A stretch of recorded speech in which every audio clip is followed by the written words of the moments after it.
And good morning. You're here on Talk 107.3 FM. I am Betsy Barnes. I am so honored to sit in for Brian Haldane while he takes a very well deserved day off. My co host today is architect Courtney Jones. You are going to love meeting Courtney and learning a little bit about her.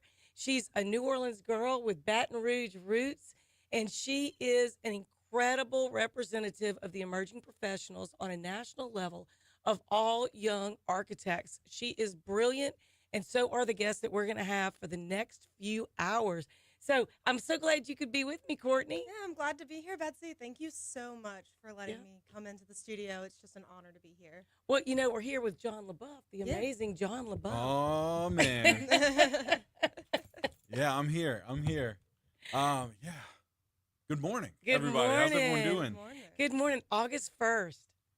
Like, seriously, Yes. Yeah. August 1st. I cannot believe it. I'm kind of in shock about it, but here we go. And so we're going to talk a little bit off and on during the entire show about the new laws that just went into place. Now, some of these laws seemed a little common sense to me. Some of these laws I thought, well, do you just need a mechanism of enforcement or funding for the enforcement? But there's some that might kind of startle you and surprise you, and we're going to talk about those. And we're also going to have Nancy Bombay Ellis joining us shortly. So you looked up a little bit about Nancy. I did. I Yeah. did look up a little bit about Nancy. She seems to be somebody with a lot of good insight, and especially I've had a little bit of interest in her recent posts on generational communication, Yes. right? And how we bridge that communication gap in the workplace and even in our personal lives. It's really insightful. I feel like there is a generational gap, and people don't want to bend to lean in. And so we're breaking the generational gap today. Yeah, we are. We are. We are.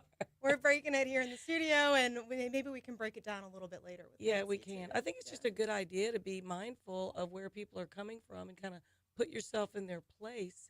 And I think when you are a little bit older, it can be somehow intimidating, sometimes, not somehow, Mhm. sometimes intimidating to younger people who are really trying to make it in their profession, in society, in business in general. And I think it's just really good sometimes to slow down a little bit and hear where they're coming from. I think that's really important. And so we're going to talk with Courtney. We're going to talk with Nancy about that. And then we're going to have an interview with Lake Urgent Care. We're going to hear the latest from them. And then when we get to the 7 o'clock hour, we are going to talk with Mariah Wineski. She's the executive director of the Louisiana Coalition Against Domestic Violence, and they have expanded statewide thanks to the funding that was finally approved after 10 long years, a little bit around $8 to $9 million. Hmm. Mariah has over 17 different statewide domestic violence shelters and about 40 different offices around the state. I know more than probably most people about it, and I learn more every day because I am on the board of directors, Mhm. and I'm also on the budget and finance committee for the organization that funds places where people can take their children and they themselves can go and be safe. So we want to talk about that, and they also have an event coming up September 3rd. Wonderful. And then we're going to be talking with the artist, the Baton Rouge artist now in New York, Peyton North.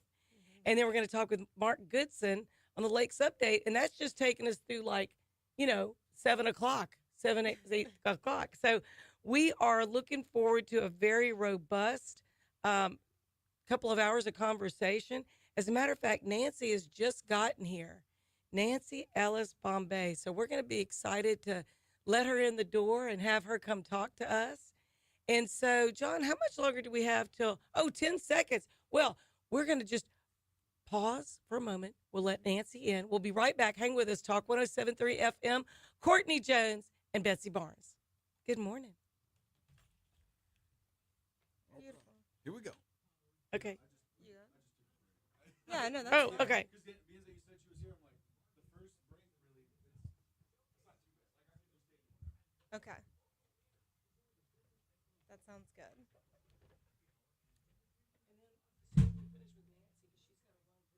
Yeah.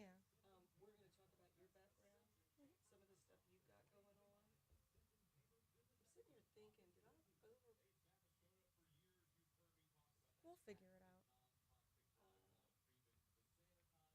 Well, I've got John Rivoli, the artist. really pretty amazing. He's right now shopping around MGM Studios and Amazon. He's got a book coming out on the 50th anniversary of Rocky. But he's going to be, they're all going to be pretty easy interviews. Yeah. Hey, how you doing? Hey. I'm glad to see you. Thanks for coming in. You look fabulous. I was like, Betsy and I will have our hair no matter what the weather. Yeah. You know, This is that- Courtney Jones. I get it. Hey, Courtney Jones. Hi. I know, but Courtney, see, they grew up where they didn't have to have their hair. Yeah. True. We're And big y'all, girls. and It's we're true. used to y'all Mm-hmm. having that cute hair. Mm-hmm. Our hair I just like doesn't ours do that. It's true. I'm just kidding. Our hair won't do that. My face doesn't look right. It does. No, what I mean is, No, if you have I straight get it. hair, my Oh, face yeah. does. Well, Yeah. I'm just long. The I only look thing skinny down. on me is like, Oh, hush. You're so funny. So she looked up your things. She's an architect. She is the national representative for emerging professionals for the state of Louisiana. She's now teaching at Tulane, the architecture studio. She's doing phenomenal. 27 years old, like awesome, girl, awesome. give me. We're doing So- that. Do Yeah. you not love that? I do No, love I that. love Because it. we have like bruises all over us from trying to make Keeping up. some way for y'all. Yeah. We love y'all so much. Yes. We're like dead over here. I mean, am I lying? I was talking about that with another boomer the other day. We're Yeah. like, I'm just so thrilled. That's wonderful. Yeah. Yeah. She's So she phenomenal. looked up my Yeah, and that's stuff what we. like, And I was So just we so wanna talk about- excited about like the generational I love that gap, piece. right? The communication gap, the Oh, it's so just real. general like It's so real. it's very real. Every conversation. It's very real in your personal life, in your professional life, and everything. Oh, It's I have very real. millennial children and Yeah. in-laws, and we discuss it all the time. Yeah. All the Come, time. come talk to us about it. Yeah. So we want to tell them about your business, the business you started. For anybody that hadn't heard it, come sit over here, Okay. and Yeah. and we're just gonna have a talk, for 10, 15 Let me minutes. make So sure you need my to go. phone is off. Yeah, I have to go. You know I had a stroke in April. I know, and you're doing a lot better. Do you know Paul? I'm fine. Do you I'm know? fine. I had a bleed in my brain, no big deal. You're Do okay. you know Paulina Tavera? She was with Visit Baton Rouge a long time. That same She's one of my best so friends. She's familiar. she's like you. She's just like bright sunshine, and she had a stroke when we were on the phone May 2nd. Wow. She Betsy, did. is she You can okay? stand it, or you can sit here if you want. If you prefer this. No, she's really going through rehab. She was paralyzed completely on the Wow. right I'm so side. blessed, y'all. Yeah. I'm so blessed because let's sit on that. Because it was very sudden. I was working out. I was doing dumbbell skull crushers Mhm. at my house, and it was sudden. And then this arm was just like whoo and didn't work, but it came back really, really quickly, and then no residual. You're None. so lucky. I know. She's I feel going through very rehab right blessed. now. Yeah. I feel very blessed. So we are live on Facebook and stuff Okay. too. So My kiddos may come on, so Okay. Because I was like, I hey, I'm love gonna it. be on, if you want to come. You never know. say, well, put Yeah, that close. put this. Okay. Hi. Okay. Yeah, I don't care. I am. Yeah, the hair's back, but I'm so getting used to having to be on camera, Yeah. and that y'all. You that's like That's a it. different It's I working thing. out. do like it. I Yeah. do. I'm comfortable doing it. Right. Mhm. I've been in media my whole entire life. Right. I've been on the other side of the camera, but. Tell us when you want to come in. Oh yeah, we're ready. Okay, I'm sorry. No. I didn't mean to cut you off. I see him. He's just over there. No. Okay. And you're back with Talk 107.3 FM. I am Betsy Barnes. Good morning. I wanted to start my August off with Courtney Jones. She's an architect, and she actually represents all of Louisiana for the AIA for emerging professionals. And she is dynamic. Thank you so much for co-hosting with me. Thank you, Betsy. I'm Yeah. really excited to be here and to be here with Nancy as well this morning. We're very, very excited that you're here. Thank you. I'm so excited to be here, ladies. So we let Nancy in the door during the break, and she is just a dynamo. And so we want to talk about the generational gap in communication, but tell everybody what you've decided to do. A lot of people might know you through Business Report or through some of the different things you've done, but you always come in with just a bright light, steam rolling in, and it's like, the enthusiasm swells. So I want you to tell people why you decided to do what you're doing and what you're doing and how you can help them. Yeah.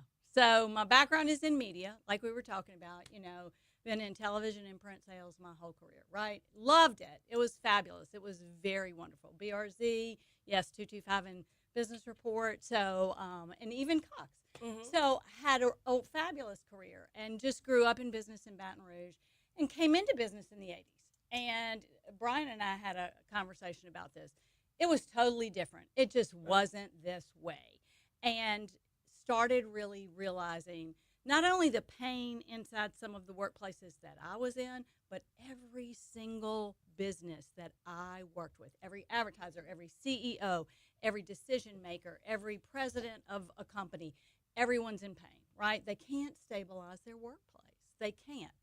And I just got really, really curious about what was going on. I'm a boomer, so I'm sometimes considered the most mature. That's a good way to put it. I know, Yeah. thank you. I know you'd appreciate that. I'm sometimes considered the most mature in the workplace, but there are even the silent generation. We still have some of them in, and we don't have alphas yet, but we've got Gen Zs, right? And we have some amazing, incredible, unique Gen Zs like you that are super mature and super focused and super career driven and are great communicators and are moving up in leadership, but we have a lot of people stuck. And there's a lot of pain. And I also see the other end where boomers are in a lot of pain around succession planning and trying to be able to figure out what to do because they can't stabilize.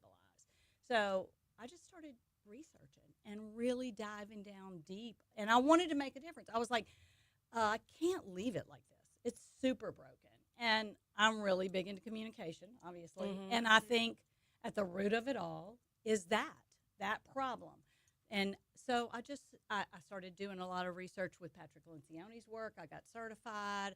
I started looking at Brene Brown's work. I got trained in that and DISC training. And I just said, let's try to get teams to be able to trust one another again and communicate. It's 'Cause all about relationships. It And is, if you can't Betsy. communicate, you can't have a relationship. And that's the thing, when you were saying it's so interesting what she's doing, I just think it's starting the conversation and then going a little bit deeper, and then people can self-reflect. They can examine, what am I doing well and not? And then really listen to what you're saying to be able to shift and pivot and then remind themselves, kind of like a new habit. Yeah. Yeah. Any new habit, you have to do it for a little bit, you Yeah, know? and there's something really important in sort of different areas in my professional life that we're talking about, which is very interesting. But it all comes back to when we have these problems, giving people the proper vocabulary and giving them a proper way to actually Yes. speak about these things and actually express it. And so a lot of times these conversations don't happen because we don't have the vocabulary in place, right? So introducing these And maybe people is very sometimes the important. confidence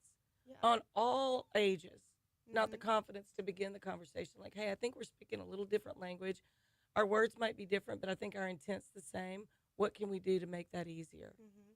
You know? Yeah, I love that. And I think that what I saw that scared me is it was polarizing people without the common language. And there was a lot of I can just say this. There was a lot of angry boomers. I have been seeing, and then boomer is like a cuss word, right? It's like, and then we started weaponizing all the different generational titles and categories. Do you think that, whether it's societal or political or for whatever reason, the labeling of you're this, you're that, you're this, you're that, I think divides people. I don't think it brings people together. It's like when people make something a black or white issue, Mhm.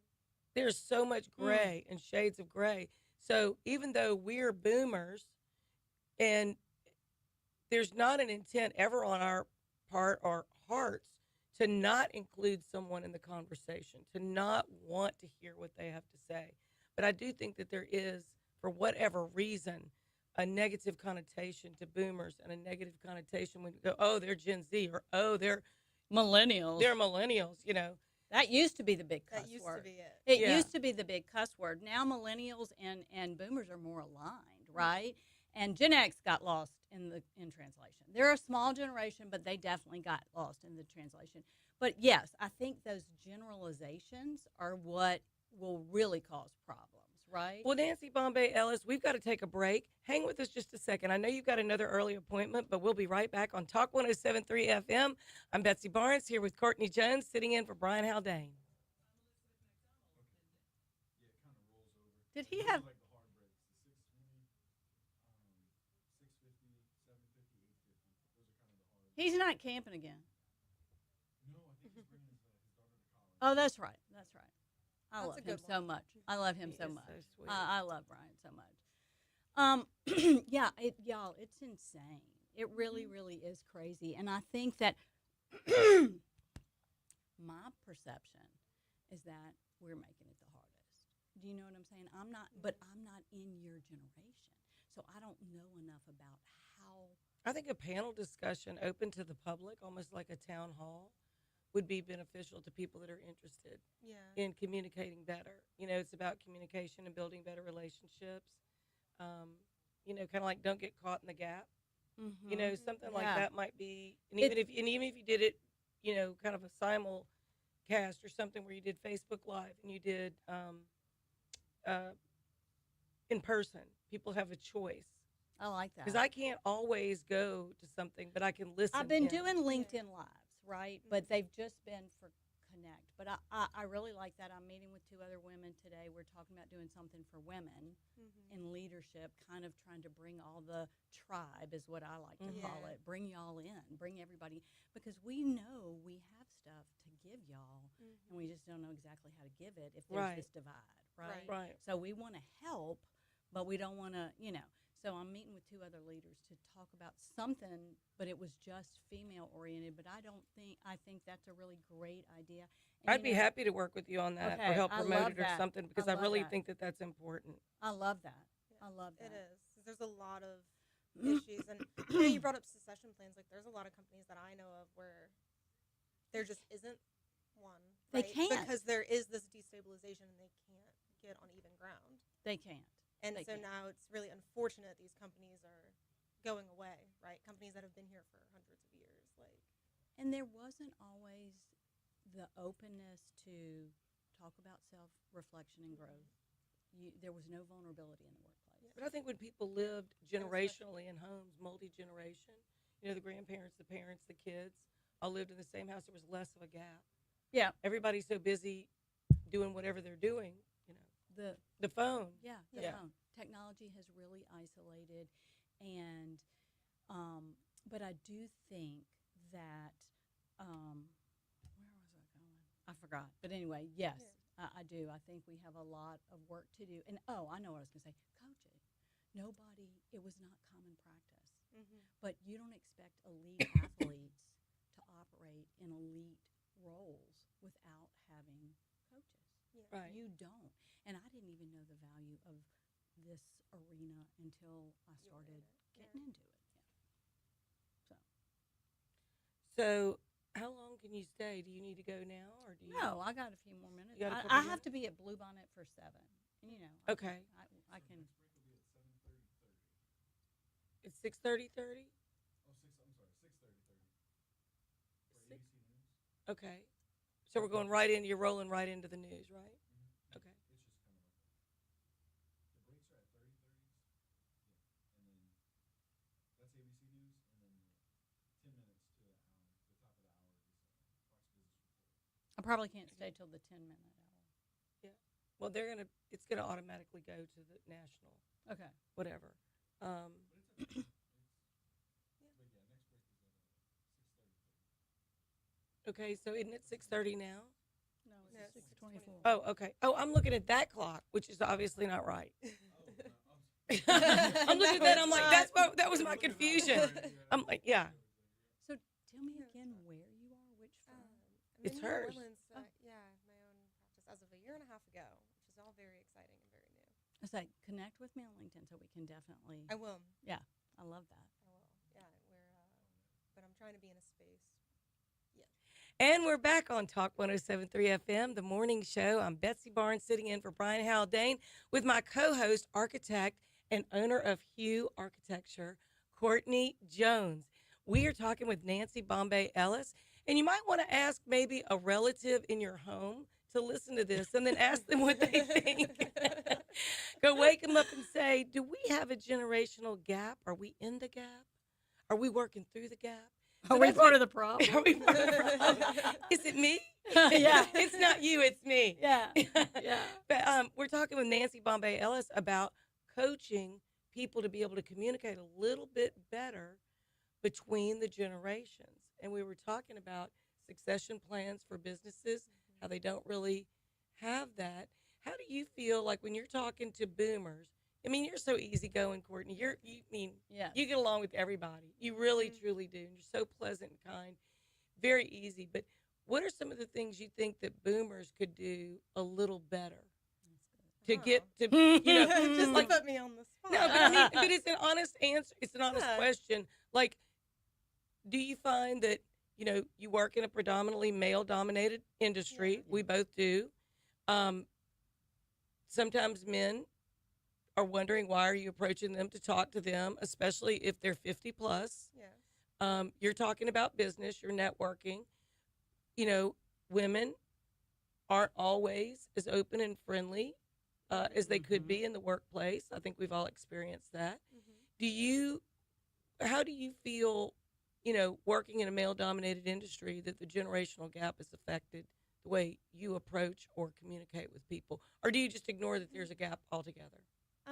The generational gap itself, I guess because of my personality, I've found a way to sort of navigate in the fluidity of that. But there is definitely a bias when it comes to gender. And it's one of those things that's very real in the workplace and especially in construction. And as a woman, I have been asked, why are you here?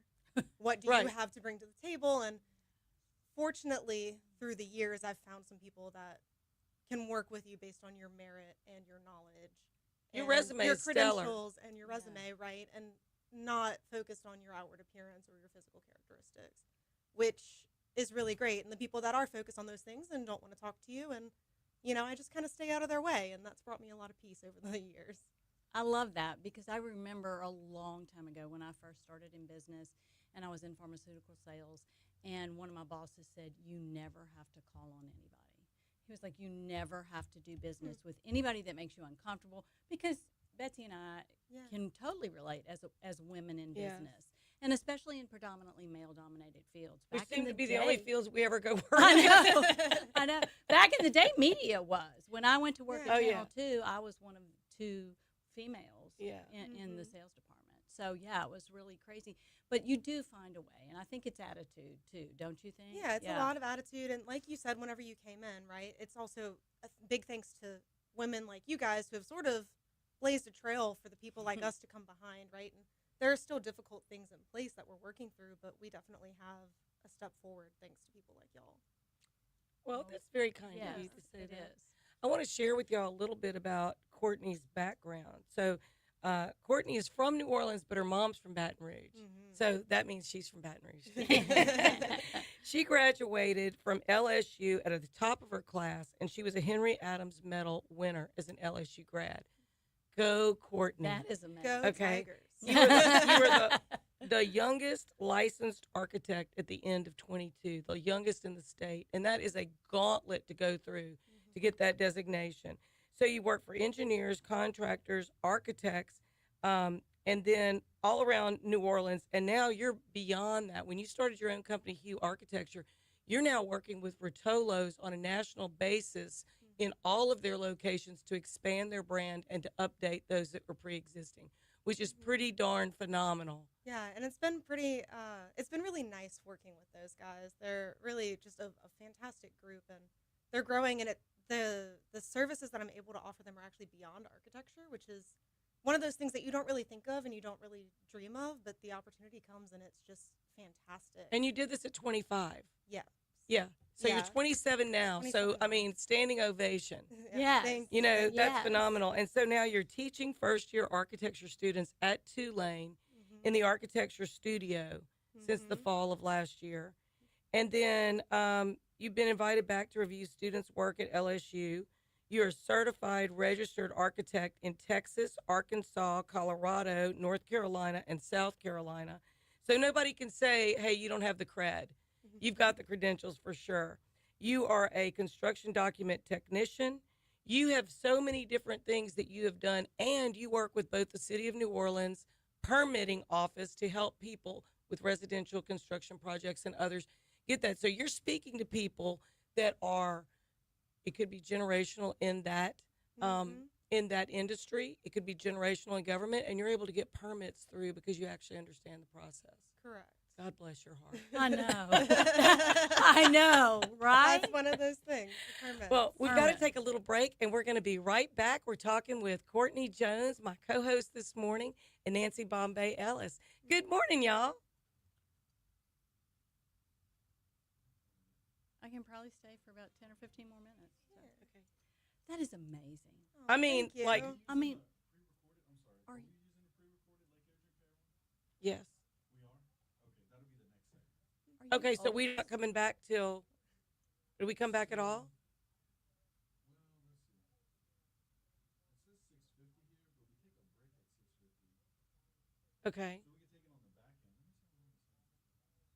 Yeah, we can take it on the back end. Okay. So we'll come back at yeah, okay. We got one more. Okay. Yeah, you'll be able to get this segment out, and then we'll okay.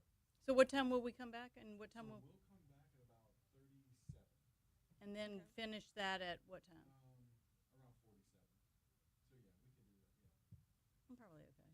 I can Okay. make it. And To if you need to Blue Bonnet. leave a little bit, Yeah, I can make it to really, Blue whatever you Bonnet. need to do. You're going to be going the way with traffic, I'm going not against. towards. You're going Blue on Bonnet. 10. Yeah. So you're going Yeah. into Baton Rouge. Uh huh. So you just want to I'll be okay.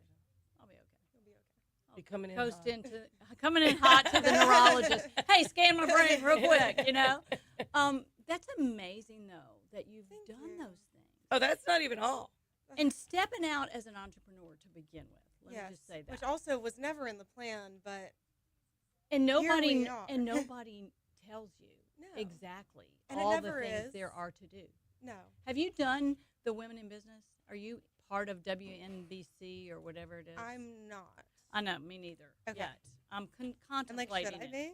I'm But I do think contemplating it's it. important, right? Like you were talking about, it's important for women to have a space. I'm contemplating it because it appears that they're pretty impactful and they are in New It's good Orleans. networking. And they have a building in New Orleans. Are and you part of it? No, I've been previously, but it was in North Carolina. Okay.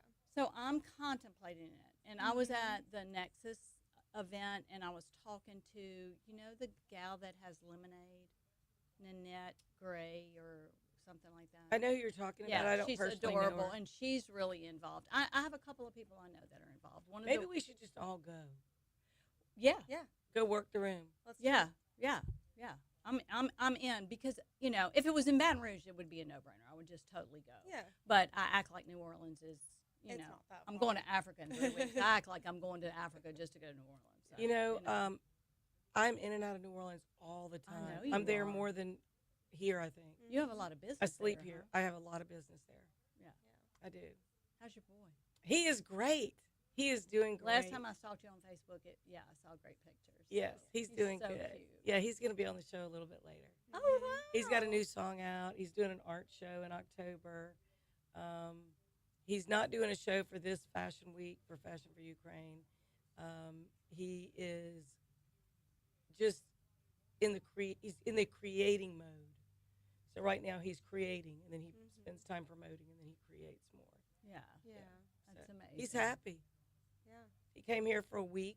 And I'm so Um, proud of you because we have to just let them be who they are and not try to pigeonhole them. And There's no pigeonholing him. He is so much me. He's like, do not. Like you I do said, it myself. The box has no lid. Yeah. no, no. The box The has box no. has no lid. I'm stealing We that were talking one. I about being stole in that the from box. Betsy I said my box yesterday. has no lid. I love And so I that. think my I'm son's stealing box it. has no lid.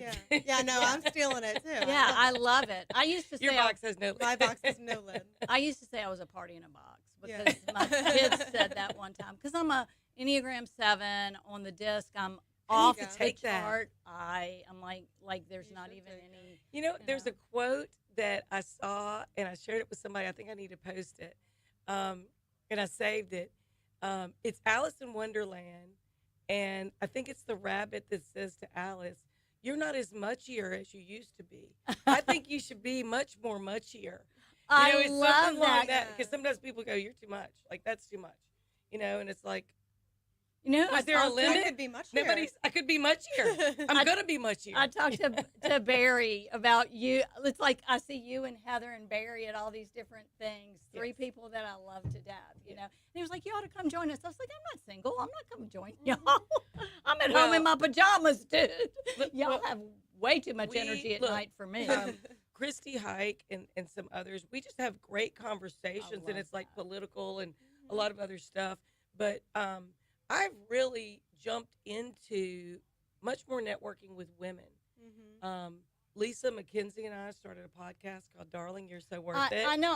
and it I is said yes. it is sort of for singles. I But we said have all yes these anyway. married. Yeah, we have all these married people that wanted to be on it and listen. But it's talking about relationship or gaps in relationship or ways that people have kind of disappointed you, like they didn't seem to be aware that was not appropriate. There doesn't seem to be dating rules for people over 50.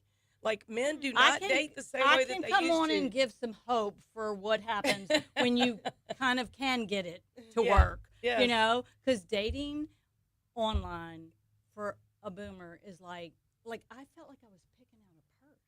I'm Yeah. like, and I told my husband no in it's the like beginning. the Sears Roebuck catalog. It's not anything you really want or need, but you just like to look. I just don't think it's.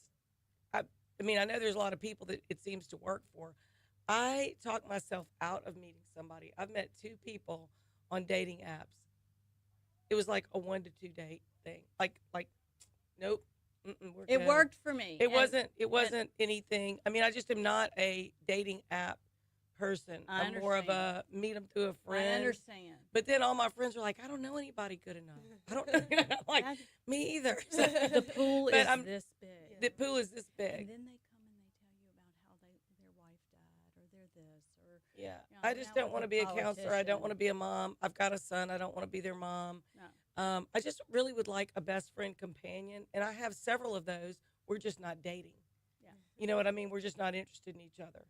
And And we're that's not even okay. trying, and we're I not have even a- trying to be interested in each other. It's like we just enjoy each other's company, or it's like, you know, you need a +1 now and then. You go, hey, you want to go to? Yeah. Yeah, I got an extra ticket. You want to go to? You know, yeah. So I'm really enjoying my female friends and I like love meeting that more and too. more women.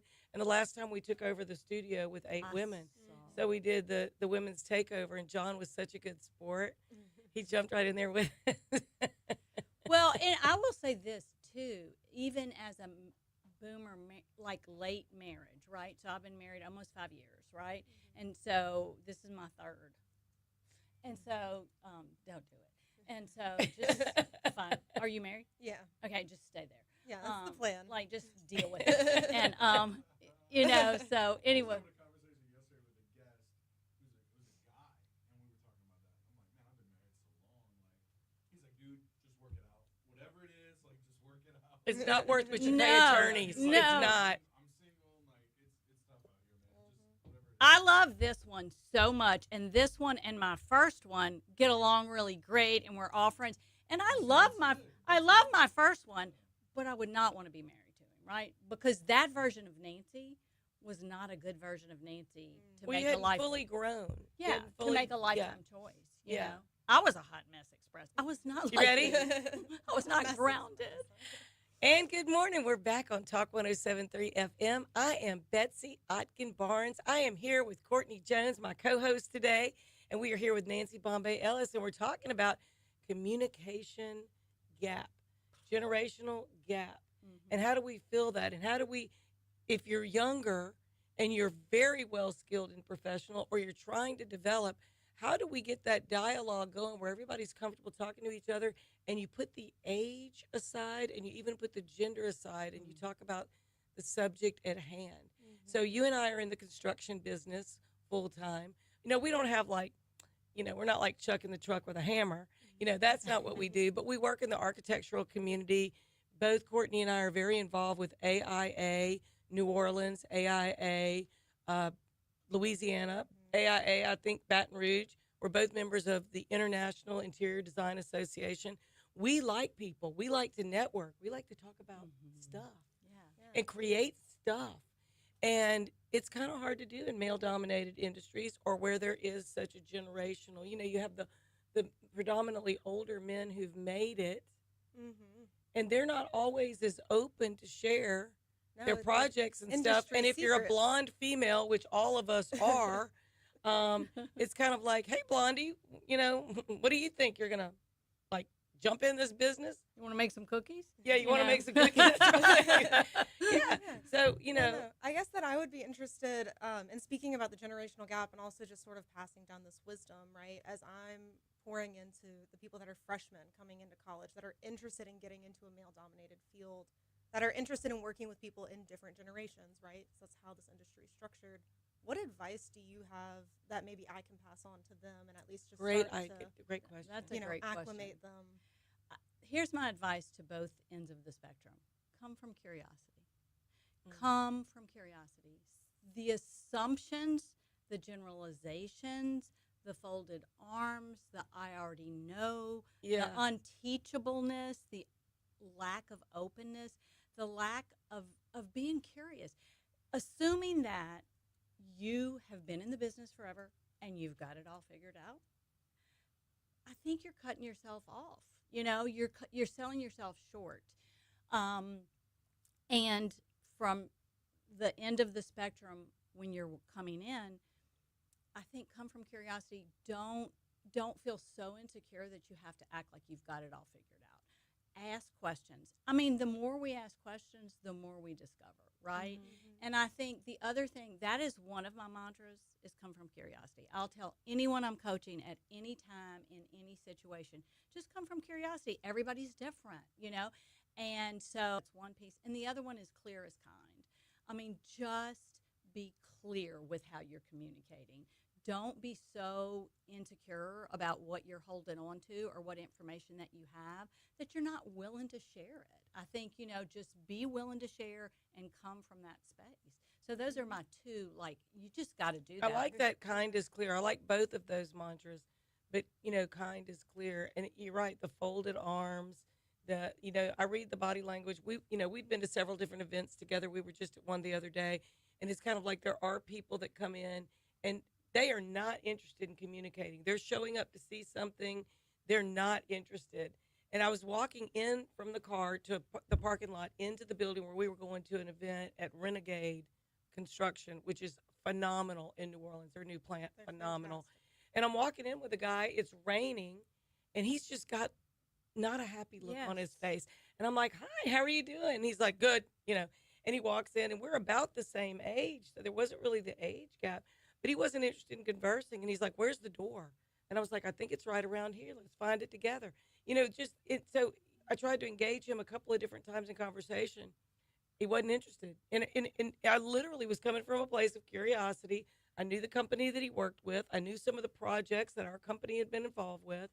And it was just not having it, And so I just thought, okay, well, I might be able to connect you to your next big project. You never do know, but and that's okay. true. That's true. Yeah. So coming from curiosity, not only to get to know you, but also you don't know what the connections could be. You don't know. And from a business perspective, you would think that would be a little bit more intuitive. Yeah. But one of the things when we were talking earlier is I was thinking about how right now there's never been so much discussion about self-growth and self-awareness because everything happens online, right? Everything happens online. So I do think we may be positioned, even though it's so polarized right now, right?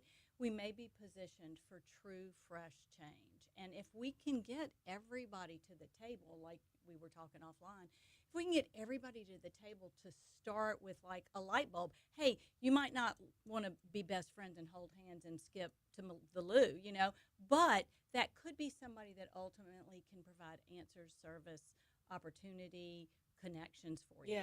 So the sadness is in that fold. And we're in the South, for goodness sakes. These are people who are warm and friendly, Right. So, Right. yeah. And I think people aren't very comfortable introducing themselves. I introduce myself often, and I love to introduce people that I know to other people. Not everybody is that way. And then, as women, we're not invited to the hunting club. We're not invited on the golf course. Yeah, don't get us started. That's a whole nother show. Even. But you have to have those conversations in those business organizational meetings, in those events, things like that, to really get into the conversation. And then I also think that boomers, we are not us. in this room, but many are close to the vest about what's going on in business. They don't want to say, you know what, I'm kind of looking for a architect who could come in and help me add something to this project. Would you be interested in talking about that? Like, you don't have a lot of um, self-initiated invitations to work with them. And one thing I have to say about the architecture community, even though they're competing for different projects, it's there's a friendly camaraderie, and so Especially in Louisiana. especially in Louisiana, especially in Baton Rouge and New Orleans. Yeah, There's the well, Baton maybe Rouge- statewide because I was in Shreveport yesterday. Great camaraderie there. So, when you travel the state, I travel, you travel. Yes. When we travel around, we're not women to sit down and be quiet. No, no, no, and it's No. that way even in the coaching and training industry for sure. The leadership development space, there's enough work out there for everybody, Right. Yeah. and Yes. we want to see each other succeed. And that's what I was going to say. I think boomers that maybe you might want to think about having a mirror, because if you've outgrown mentors and you've outgrown leaders and you're in a leadership position, who's reflecting back to you? So having coaches and leadership development people, obviously, if that's somebody that feels safe to you, but maybe you're not there, maybe you don't think you need that, but you still need somebody who's helping you see where you could tweak, because I think you didn't outgrow the need. I mean, athletes don't get to the No, point and- where they're so good they don't need a coach. Right. You know? And you think about it, doctors are a coach for better health. Yeah. Attorneys are a coach for a better outcome of whatever that conflict is. Yeah. So why not have a coach to help you communicate? Right. So Right. we are talking with Nancy Bombay Ellis here with Courtney Jones, architect extraordinaire. And so we are thankful that you're with us.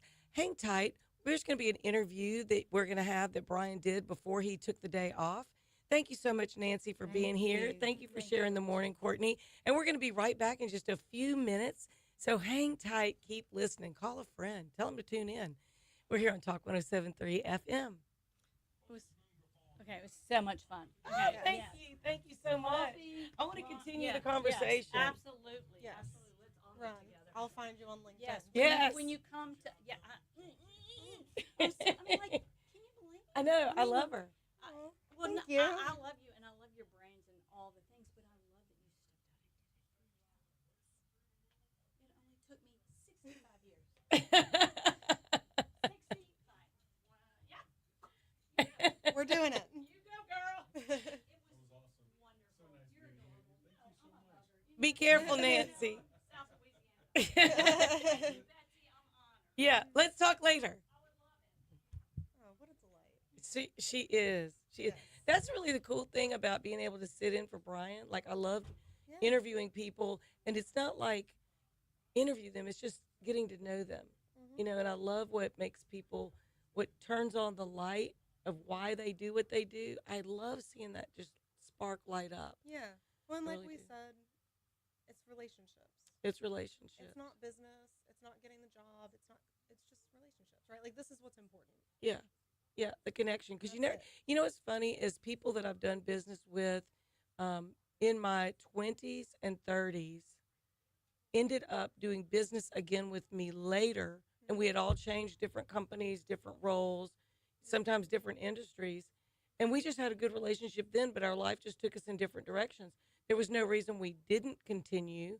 And then we circle back around, and there's just a great appreciation for each other again. Yeah. And so I really am grateful for that. So if you don't burn bridges, you can cross them later. There you go. That's been one of the better pieces of advice in architecture, specifically from a mentor, was to just find some people that you could grow in the industry with, Yes. right? And they were like, it's just so important to have those people that, you knew back in the day. Maybe they have a different job now, and maybe they're, manager at this other place for whatever reason. And it's like, you're still there to support each other. One of the And whatever things, that means. and right? one of the things too, is you never know if one day one of those people might end up being your boss. Mhm. Or they they might end up working at the city in the permitting office. That's which is a exactly very real right. thing. Well, anybody who's in any way in a political organization or political hierarchy, you'd be shocked. Some of the people that are answering the phone later end up running the whole thing. Mm-hmm. You know, that's especially true, I feel like, in the ports around Yeah. the state, the ports and some of the larger companies. Mm-hmm. You know, I think it's amazing to me. It's like 10 years ago, weren't they answering the phone? But those people know everybody that called in. They know everybody's business. They know who does what, Mm-hmm. how they do it. I really think that people that do administrative work, people used to say secretaries run the world. Well, a Yeah. lot of people don't like to be called that. They like to Yeah. be called operational manager, executive assistant. Mm-hmm. There's all these different titles. But I think ultimately, the more you gather when you're younger, the more information, contacts, friends, colleagues Mm-hmm. that you gather when you're younger, it really benefits you Building that later. network, yeah. Yeah. And it benefits you in You're doing everything. that beautifully. It benefits you in everything. Yeah. This is, it's like, God forbid something happens, but now I have somebody that I can call and say, hey, who's the best hand surgeon, right? Yes. Like, I did something to my hand, I need help. Like, I know Yes. that you have this knowledge, right? Like, little things, not even anything pertaining to your, business success, right? But Yes. in your personal and just little emergencies, just to have those people. I think that The network is a big thing. the And that network was, is a big thing. we were talking about diversity in the workplace last night with AIA New Orleans, and that was the biggest thing, was all of these students coming out, and we were like, why aren't the numbers changing, right? The percentage of women architects have remained the same. The percentage of people of color that are architects have remained the same since the Wow. 70s. I didn't realize that. I'd not And thought so of we it. put all of these initiatives in place, but nothing's changing. And so we're like, why is this not changing? And one of the biggest things that came up from it was that it's lack of network, right? The kids are getting out of school that had to work their whole way through school, that had to do this and that, and they get out and it's difficult. Well, and they probably just feel very disconnected because they went from something very structured. School is structured Mm-hmm. to suddenly, okay, now what do I do? Yeah. I don't have anybody. But they weren't afforded Structuring the it. opportunities that some of the other kids were Right. in those Well, early that's why I think years. it's so important for the mentoring of emerging professionals Yes. to be able to be mentored by the others. But at least what you have in common is the industry or the Yeah. profession. Yeah. And architects it is very much a profession. Mm-hmm.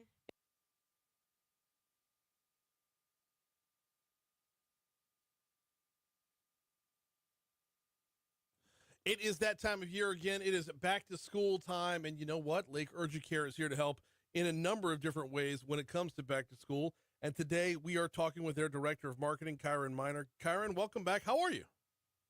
Good. Thank you so much for having me. Of course. Love having you on. Love chatting a little bit about how Lake Urgent Care can help with, well, I tell you what, let's stick with back to school because it is that time. So before we go down any other rabbit holes, let's start with the basics for back to school.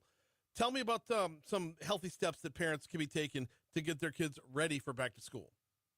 Sure. Well, the first thing would be scheduling those school or back to school or sports physicals early. You just don't want to wait until the last minute or right before that next day of practice. Then we also have reinforcing those healthy routines like earlier bedtimes, limiting screen time, and also having balanced meals. And then helping kids practice good hygiene habits and washing and covering coughs. Another thing would be keeping that line of communication open. We know that it's the new school year, new grade, new teachers. So just checking in about those stress levels or any friendships or academic worries that they may have. Mm-hmm. And then lastly, just getting ahead of the illness season with preventative care. We have flu shots that'll be available starting sometime in November at Lake Urgent Care. So you definitely want to keep an eye out for that on our social media for the launch announcement. It's you think about back to school season, you're not thinking ahead to flu season. That's a solid tip to stay one step ahead of the game because it's all about to get hectic right now with school coming back for Exactly. families. So let's talk about managing that hectic and how Lake Urgent Care can make things more convenient. Yeah, so we're all about convenience and easy access. We're open 7 days a week with extended hours, which is perfect for after school or after work. Walk-ins are always welcome. You can check in online or save your spot ahead of time. We also offer virtual visits for those conditions, which It's great for when you need that care without leaving the house. Another one is our flat fee pricing for self pay patients. So, this is just clear upfront pricing if you don't have insurance. In addition to all of that, we are a part of Our Lady of the Lake Health, which means we're connected to a full healthcare system, Mhm. and we share the same electronic medical record system. So if you've been seen at Our Lady of the Lake Clinic, hospital, or by a provider at Our Lady of the Lake, your information is already integrated. This continuity means safer and more informed care and less repeating yourself at visits. This is a big one in the sense that we're keeping up with your health journey right along with you, and we work together behind the scenes to give you that seamless patient experience. And then my chart is also accessible, and it's really your digital front door to care. You can view test results, check upcoming appointments, also access your visit summaries all in one spot. Another perk is parents can also manage their children's health information easily with the same app. Lastly, we have those convenient multiple locations all over, so including one near LSU for college students or staff who need that fast, trusted care as well. That is a number of different conveniences added on top of each other. What kind of services do those conveniences pair up with? Yeah, so just speaking to back to school season, like we mentioned earlier, Mhm. the sports and school physicals, which those are very quick, easy, and very much walk in friendly. We offer rapid testing for flu, COVID, strep, and RSV, which is extremely helpful with all of the germs circulating back when school starts and everyone's back in one place. We offer on site injury care and x rays for any sprains, strains, or minor fractures from school sports or playground mishaps. And as we touched on earlier, flu shots will begin as early as September. Flu season tends to spike shortly after school, as we all know.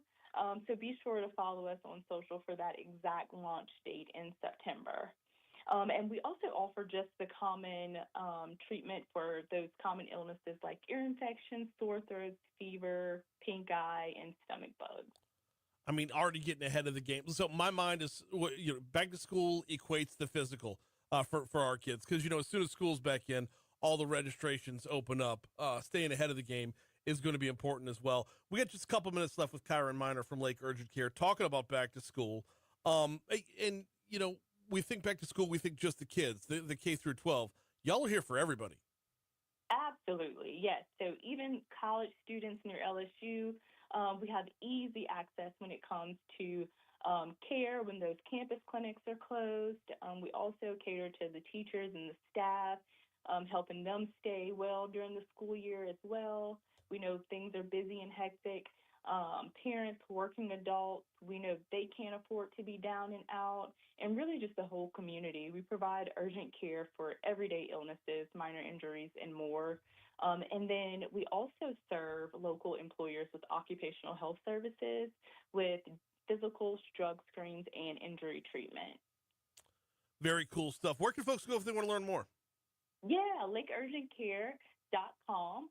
You can visit that website to find our nearest location, check in online, or even view hours. You can also sign up or log into my chart through our website. And then just be sure to follow us on social media to stay in the loop, especially for those flu shot announcements. And with all of that, we treat patients 3 months and up. So whether it's care for your baby, toddler, teen, or yourself, we're proud to offer that quality, connected care that's convenient, transparent, and also close to home. We've been serving the Baton Rouge community for 25 years now, and as part of the Our Lady of the Lake health system, you can count on us and our team to just always work together and take the best possible care of you and your family. Kyron Miner, thanks for a couple minutes this morning. Thank you.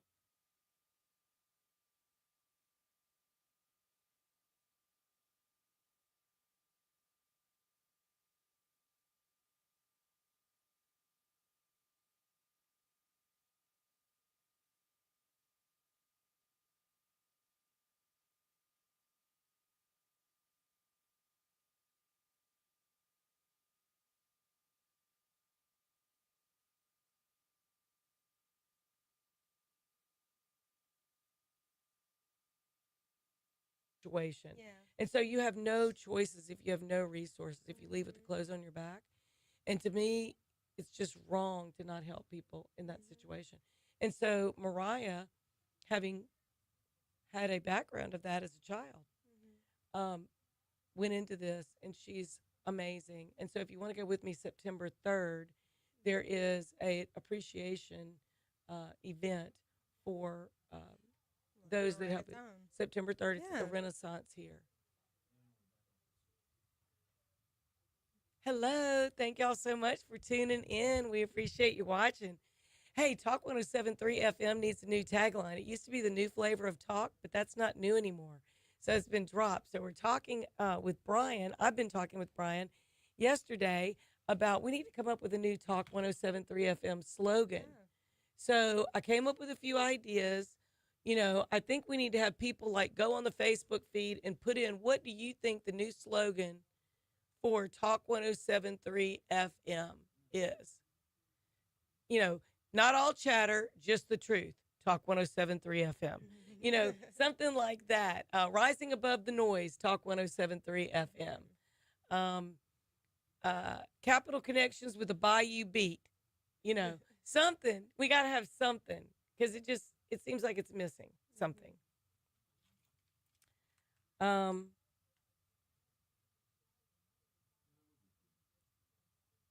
think there should be There should be. It's time for an update. What time should Mariah call in?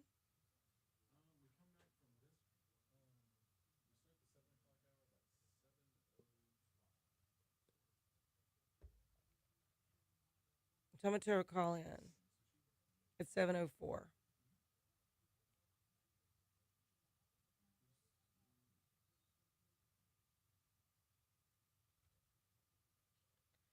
And then we're going to stop that, and then Peyton will call in.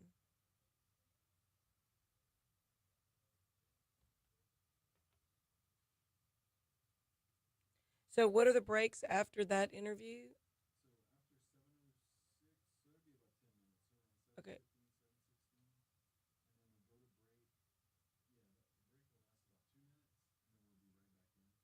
Okay, so I'm going to tell Peyton to call in at what time? 7:18?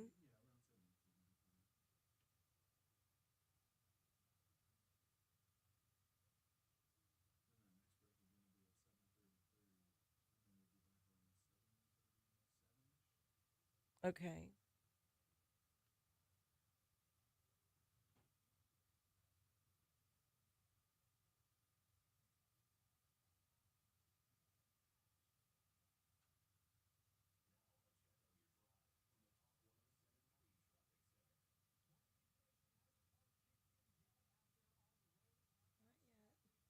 Not yet. Not yet.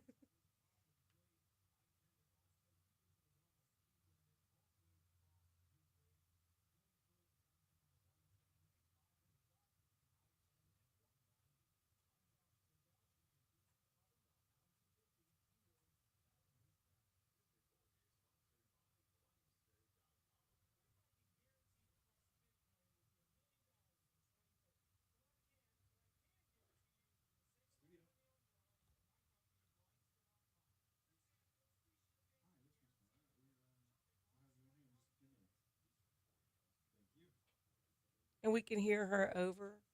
Whoop. Oh, those aren't on. The speaker. Oh, okay. I'm sitting here looking. I'm like, The speaker. a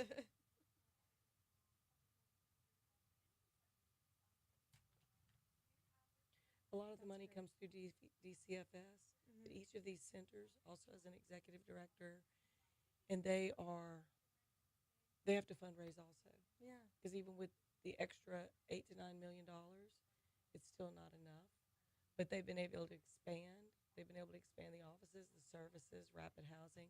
But the big beautiful bill kind of changed some things, and so I'm just going to let her Talk share. about it. Yeah. Oh, that's fantastic.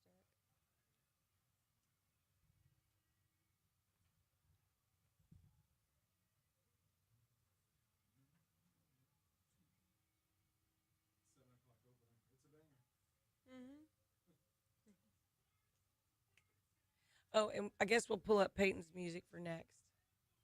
We'll pull up Peyton's music and we can play that before. Yeah, after Mariah.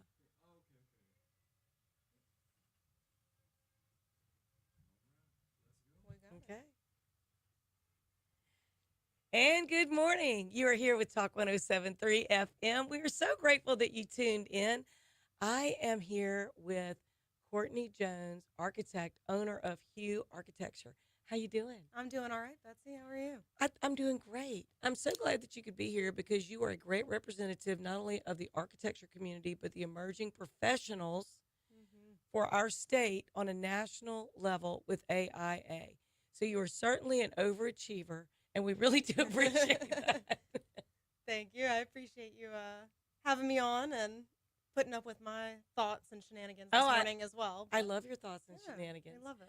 So I want to introduce you to Wineski.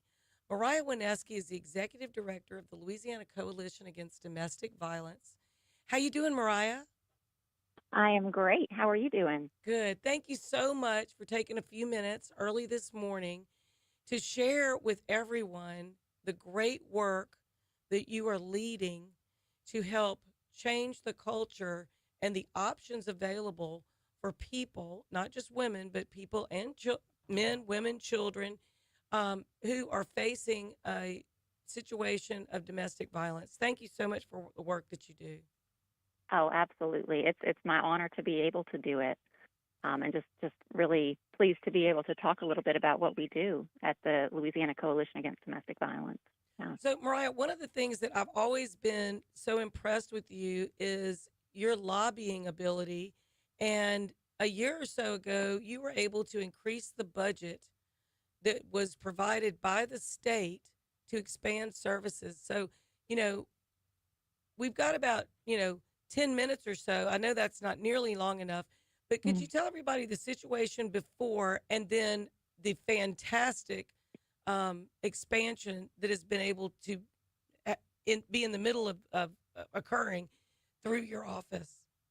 Absolutely, yes. So you're correct. For the past couple of years, the legislature has appropriated funds to expand and maintain domestic violence shelter services and also the non-shelter services, the supportive services, the counseling, the housing, those types of things that survivors of domestic violence need.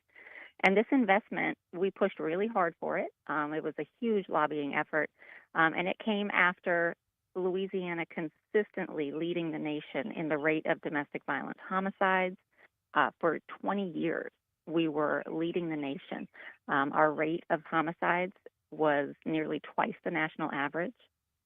So in 2021, the legislative auditor actually conducted a performance audit of our state's response to domestic violence. And it found what many advocates already knew, and that was that we had a lot of gaps. We had a lot of issues going on. And mainly, the state of Louisiana did not invest any funding into domestic violence shelters. So what was happening is these shelters that provide actual life-saving services for people in really dangerous situations, they were completely at the mercy of federal funding and private donations. And so the fluctuations were huge, and it was leaving a lot of gaps and a lot of unmet needs. And so the legislature acted. They did. They took a huge step, and they invested funds, $7 million, which is more than has ever been received in state funding for these types of services. And so they invested those to provide this vast array of new services for victims. So over the past couple of years, it has completely changed the landscape of services that are available in Louisiana. It's honestly been one of the most impactful investments that I've seen in terms of actual concrete results. So it led to the creation of 5 completely new domestic violence shelters, 6 expansions of bed capacity in existing shelters. So we were able to add over 200 new shelter beds across our state, from St. Bernard all the way up to Shreveport and everywhere in between. Tell everyone how many centers you're talking about now, excuse me, that you're talking about now, and how many different offices are under Louisiana Coalition Against Domestic Violence, and then kind of a, round number, I guess, of how many people come through and are served by the shelters. This is stunning. I actually have chills as we're talking about this because it is so important in our state for those future generations who are in that situation, these children watching this. They've got to see a change to be able to be different. Yeah, absolutely. So we have our membership consists of 16 organizations, and those 16 organizations together provide services to all 64 parishes across Louisiana. So some of them have a very large service area. And in that case, they probably have, they typically have a physical shelter in one or two of those parishes. And then in the more rural areas or the smaller parishes, they might have an outreach office where somebody can go get non-residential services. So if you need a restraining order or if you need to be connected to the shelter in the parish next door, they can help you do that at those non-residential places. So after this state investment, we now have physical points of access for domestic violence services in 42 parishes in our state, which is not perfect. We want it in all 64, right? We want there to not be a single time that somebody needs quick help for this issue that they can't get it, right? But we have made strides. I mean, a couple years ago, the idea of there being a physical point of access in 42 parishes was a pipe dream. So, about how many people are served, and I can honestly say I'm always so wowed by you, Mariah, and the way that you're able to wrap your arms around, manage, and lead so many different sources, resources, and connect so many different people. I get to hear it, quarterly because I'm on the board, and I'm so thankful to do that. But you are so incredible in the way that you're changing the lives and the future of so many people. How many people in any given year in the last couple of years have been served? So our programs serve over 15,000 domestic violence survivors and their children in Louisiana every year. And their children. Yes, yes. And the vast majority of the time, somebody who's coming into a domestic violence shelter is bringing 2, 3, 4 kids with them. Yes. Well, if they can't learn different ways to resolve conflict and communicate in a nonviolent way, this is the only answer, the only resource that they have in many cases. They do, yeah. So there's an event coming up September 3rd for those people that are invested in supporting the Louisiana Coalition Against Domestic Violence. Would you share a little bit about that in case anybody would like to sponsor, donate, or attend? Absolutely, yes. So we are so excited to announce tickets are on sale now for our annual Celebration of Excellence, which is a reception that we have to recognize the domestic violence advocates, the folks who are working day in and day out in these domestic violence shelters and advocacy programs. So we recognize them and celebrate their work. We also recognize survivors who are always at the core of our work, and we recognize legislative champions as well. So those in the state legislature who have been steadfast supporters of domestic violence survivors and the organizations that serve them. And it's such a beautiful event. It's truly an evening to celebrate our progress and to honor all of the amazing work that is being done every day, because the work that we do is really hard, and a lot of times we're focused on what still needs to be done. And so this is just an evening to celebrate the progress that we are making. So the celebration takes place on the evening of September 3rd in Baton Rouge. It'll be at the Renaissance. Additional details are available on our website, which is lcadv.org.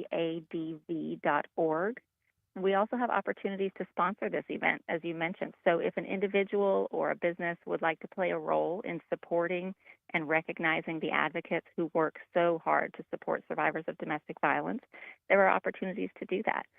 These sponsorship opportunities are also available on our website. So if you visit lcadv.org, you'll see a banner there that gives you more information on how to purchase tickets, all the details about the event, and how to sponsor.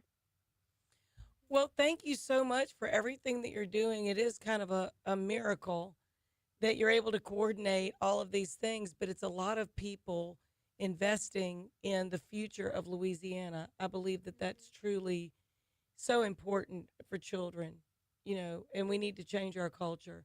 And thank you so much, Mariah Wineski with Louisiana Coalition Against Domestic Violence.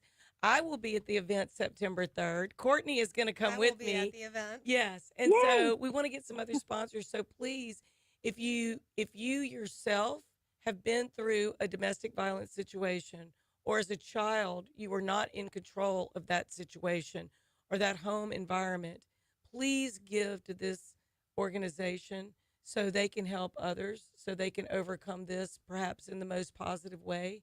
So thank you so much, Mariah, for being with us this morning. And I look forward to talking to you again soon. Absolutely. Thank you for the opportunity to talk. So, great organization. Yeah, fantastic. Great organization. So, the Louisiana Coalition Against Domestic Violence has about $11.2 million that comes through.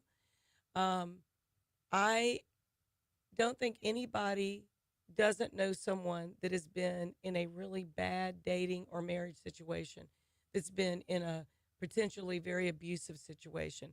There's a lot of programs that can help. And so we want to make sure we encourage people to do that. And we'll be right back in just a minute on Talk 1073 FM. I'm Betsy Barnes here with Courtney Jones. Good morning. So Peyton is saying that he does not have a charger, and he wants to move the interview. Okay. So we're just gonna. He said, "Let's do another day so my phone doesn't die mid-interview." He's got 5%. And he left his charger in New Jersey. Hesitant. What a life. What a life. That's fine. Can we still play his song? Can we still play his song when we come back? Yeah. Yeah. We'll play his Yeah, song and then you say, can do a little, yeah. newest song out from Mhm. Peyton. Yeah, we'll do that. And we'll just skip over He's the doing fact good that, things. yeah. Yeah. Yes. Yes. Yeah. The video is really cool with it. It's like a line dancing Yeah, video. I'm like, I need to go watch the video now. Yeah. Yeah, it's on his Instagram. Yeah, I'm sure I scroll. I was more invested in the art side of Yeah. it. I was like, what is going on? And then the YouTube channel, and then the art, like the book bag. Yeah, I know, because then I went on his website. Yeah. Cause I love the art. Well, I was like, the shoes. The shoes. I love the shoes. shoes. I'm a shoe person. That's right. But they're all like different sneakers and everything. I was like, this is so cool.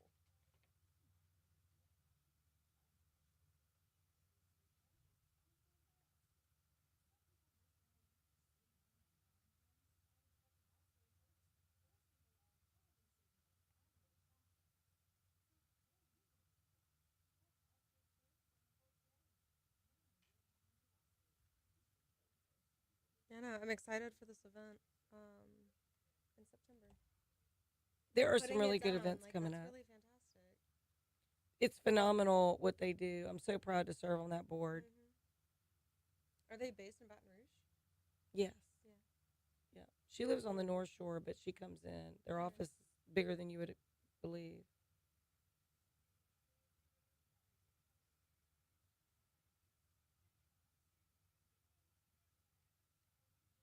We'll let it play a minute. I need to find the.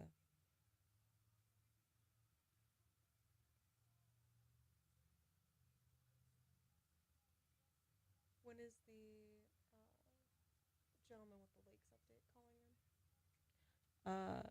The lake. Because he was next after Peyton, right? I think so. Mark Goodson with the Lakes update for the LSU Lakes. Yeah, he's supposed to be calling in at 7:35.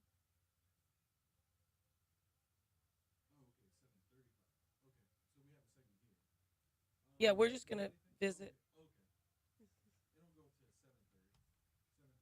Mm-hmm. Yeah. So if you're wondering who is that cool tune that makes you want to get up and dance this morning, that is Peyton North's new song, "Luck of the Draw," recorded in New York. Moved to the city but kept his slang. So that is the artist, Peyton North. He is growing his website, taking his art from visual art to clothing. And he's a clothing designer. Yeah, he's been doing some really amazing things in New York. Peyton's been working with what is it, Clothing for Ukraine or something? Fashion for Ukraine. Thank you. Yeah, for he New produced York Fashion Week. Yeah, 2 of them last year. Just doing some really amazing work up there. Also continuing to paint in the streets, having this live painting and sort of like really interacting with the people of New York, which is really nice to see in video, and also just to see his authenticity and his personality in that. He loves creating, and even though he's a Baton Rouge boy, he is loving New York, and I love that song. So that song is about to um, be mass distributed, and that along with the art, and he has an art show in New York. I think it will be in Tribeca, October 2nd. So we have to promote our Louisiana artists, our Baton Rouge born and raised artists. CJ Solar, we've promoted him a lot. Alex Smith, they're both country music musicians. Ronnie Calhoun, same thing, Louisiana country music. So I need to make sure that they hear this song. Yeah. That'd be awesome. So let's talk a little bit about you. So I love Courtney Jones. So tell us a little bit about Hue Architecture, your firm you started at 25, just a couple of years ago, and then what you've been able to accomplish in that short time. I know you might not be comfortable talking about your accomplishments because you're very humble, but I think it's really important for people to know that you're working with commercial businesses for branding, like Rotolo's. You're working with people's signage. You're helping them get permitting, which nobody wants to go to a permit office. I got to tell you, nobody does. And so you're able to do consulting in a variety of different ways that a lot of people might not realize. Yeah, and so I guess starting the company, right, is just architecture, right? Just this sort of basic, we'll design things, we'll build things, and that's all really fun, and I still love doing that. I love designing, I love building. And you've worked for some substantial firms. I have worked for quite a few different firms, engineers, contractors, and architects across the greater New Orleans area, which gave me a really well-rounded view of the industry. And so it's kind of allowed me to take these different avenues, which has been really interesting. And then having my own company, right, I have the flexibility to take on those different avenues. And so we've been working with, some different people working on commercial projects, restaurants, bars, offices, you name it, but also with an emphasis on branding, right? With an emphasis on the idea of branding and how important it is, rebranding things sometimes just revamping what they already have. Sure. But then also making sure that it's consistent, right? That it's consistent in everything that's going on social media, that it's consistent in the architecture, in the design of the space, in your menus on the table, right? There are all of these things that go into it to just make sure that your brand's really coming across the way that you want it to. I think that people don't realize the impact that something that's not that doesn't have continuity in the design, how much they've missed the boat on getting people to buy into their culture, their company culture. Like we were both at Renegade Construction. Every square inch has something positive about the culture, whether it's a wall that has, RNDG, or if it's just whatever they do, everything is branded to their company and their culture. Like honor promises is just 2-word slogans in different places. Yeah. Beautifully done. But there's a lot of people like, I don't need that. Oh, I don't need the menu to look like the wall. Oh, I don't need this. They miss the boat. And that's where somebody who's a design professional can really make a difference, because you want, when people come into your business, into your space, you want them to become part of your culture and be somewhat addicted to it. Certainly admired enough to share that you had the great experience.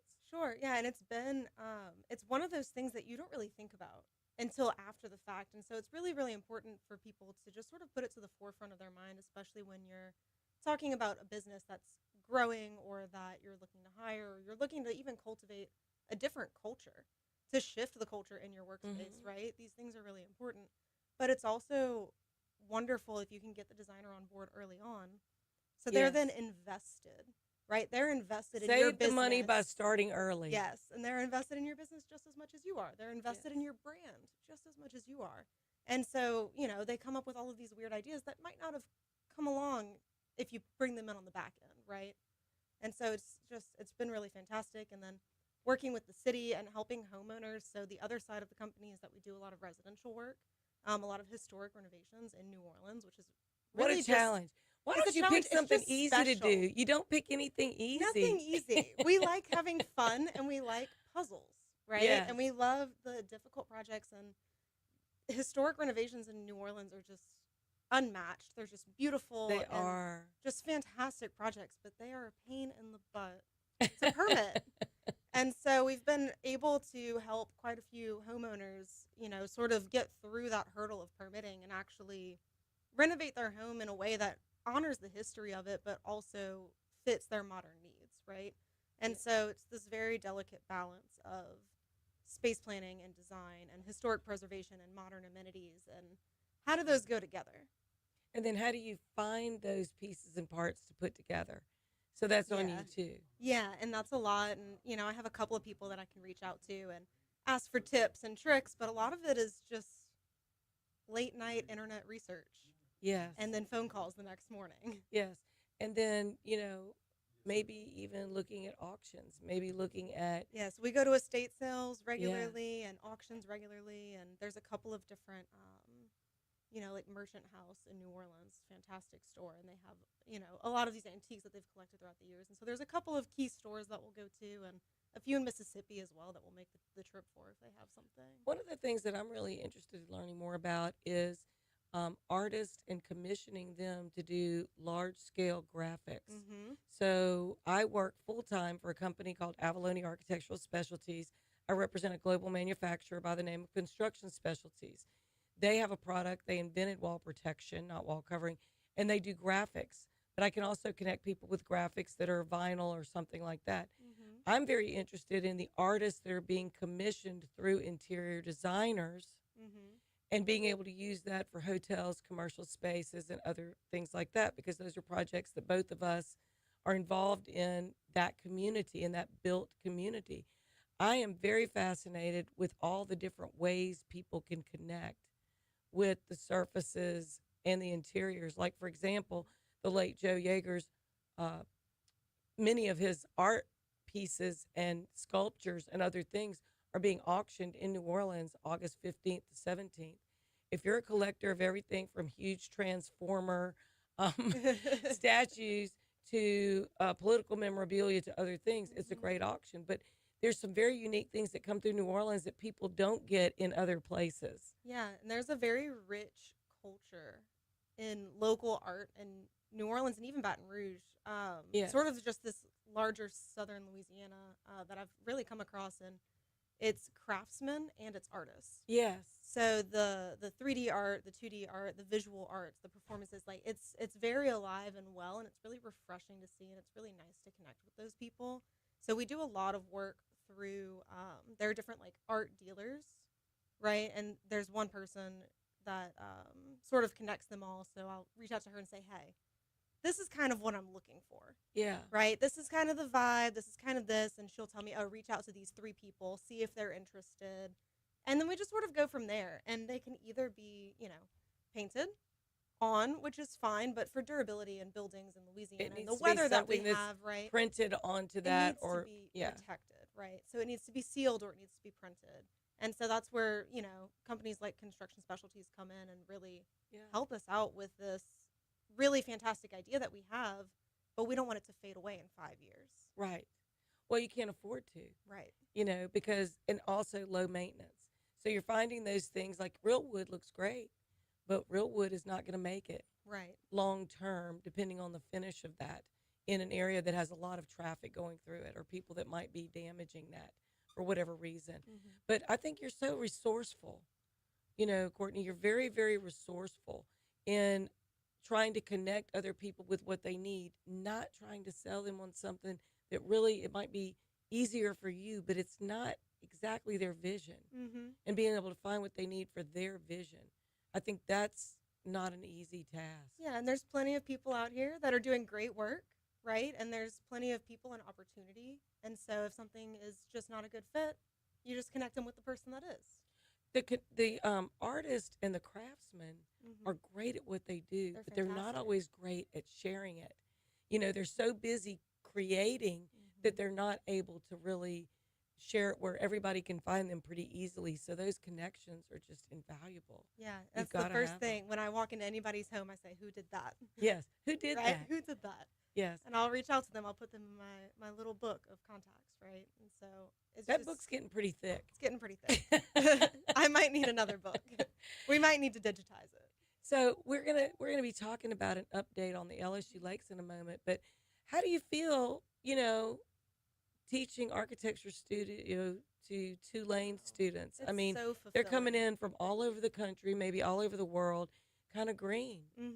Yeah, it's really, really nice to see these kids, well, kids, they're adults, who really don't know much about architecture, right? They think that it's cool and they want to get into it, but seeing the spark in their eye Oh when my it gosh. clicks, right? When they get it, that moment is just invaluable, and it's everything. It's everything. It's everything. It's the passion. Yeah. I love that you love that.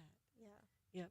I'm talking with Courtney Jones, architect Courtney Jones, the founder, owner, and CEO of Hue, that's HUE Architecture. And so we're going to be talking with Mark Goodson in just a minute. We're going to talk about the LSU Lakes update. I know everyone wants to know what's going on with these lakes. I'm Betsy Barnes, sitting in for Brian Haldane, and we're on Talk 107.3 FM. Good morning, and thanks for tuning in. I think in 15-second sound bites. No, that's fine. I love it. It keeps the conversation going. It does. I want to go to that Joe Yeager auction. Yeah, this was the first that I'm hearing of it. Oh yeah, it's at Crescent Where Art is it Gallery, gonna be at? Crescent City Art Gallery. It's a 2-day auction. It is so much stuff. I'm sure. So if you Google Joe Yeager Yeah. auction, he I has didn't even know. transformer statues that are 7 feet tall. That's Um, fantastic. Late 1800s popcorn little carts. You said it was the 13th?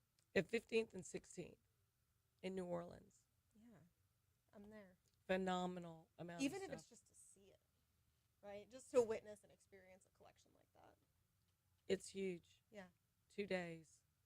Hmm. Just his stuff. That's not even all of it. That's not the hotels. He owns 19 hotels. Yes. The hotels are being, I think, they're Some of going them up were for being 10x. renovated and some of them were being sold off. Well, there's been a few changes in the way that was going to be handled.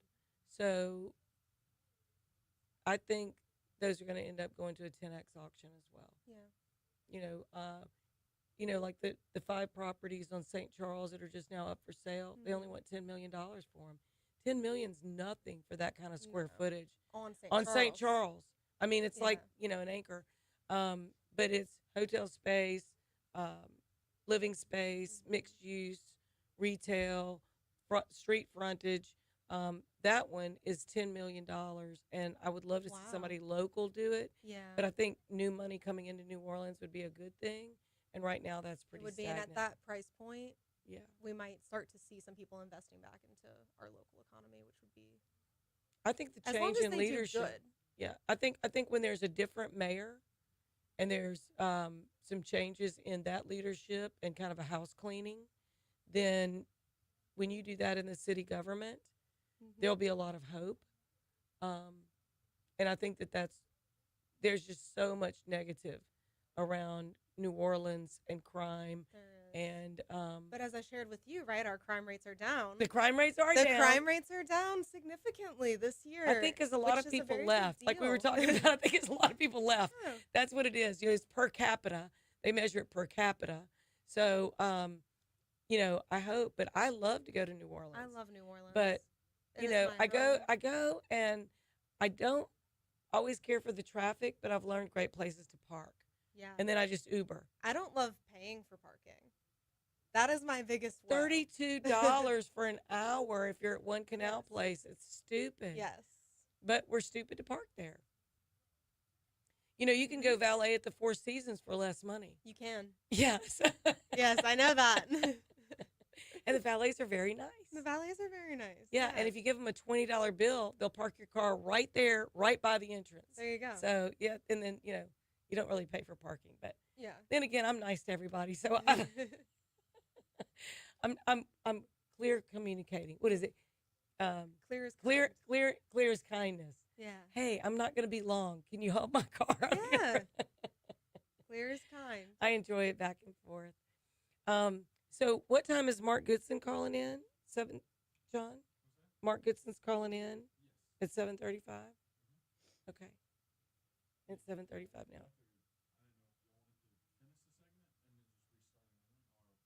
whatever you want to do. Okay. Okay. Whatever works. So And I'm learning about all these new events. I'm so excited. I'm an eventaholic. Yeah. I'm a networkaholic and an eventaholic. There's no support group for people like us because that in itself would be an event. We'd have to Yes, have it would food, be. probably music, some entertainment, Mhm. you know. So I'm a self-confessed networkaholic, eventaholic. But I love seeing the gatherings of people and watching how they interact. They're nice and fun. Right. Then all good things come from it. Right? That's why I love live music. Yeah. Same reason. Yeah. So just let us know whatever you need us to do.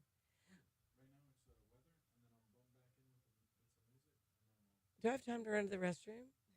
Oh, no. Okay. About it. All right. Go. Go. I'll be right back.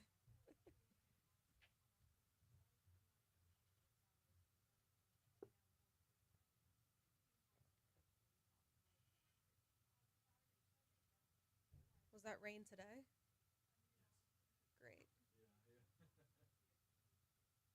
Okay.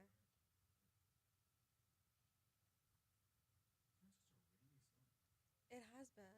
And then I planned I'm stupid and try to plan my week around the rain. And of course, the rain never comes when it says that it's going to come. So we've been running around.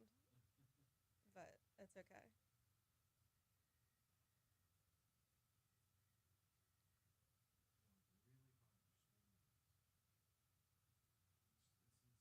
Yeah, but maybe if it's rainy, then, fingers crossed, the storms will stay out of the Gulf. I don't know if that has anything to do with it, but it's something that's different. Yeah.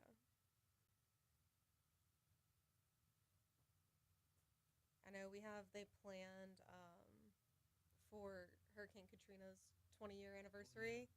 They've planned like a bunch of parades and second lines and everything in New Orleans, and everybody's taking off of work. Like, it's a whole to-do.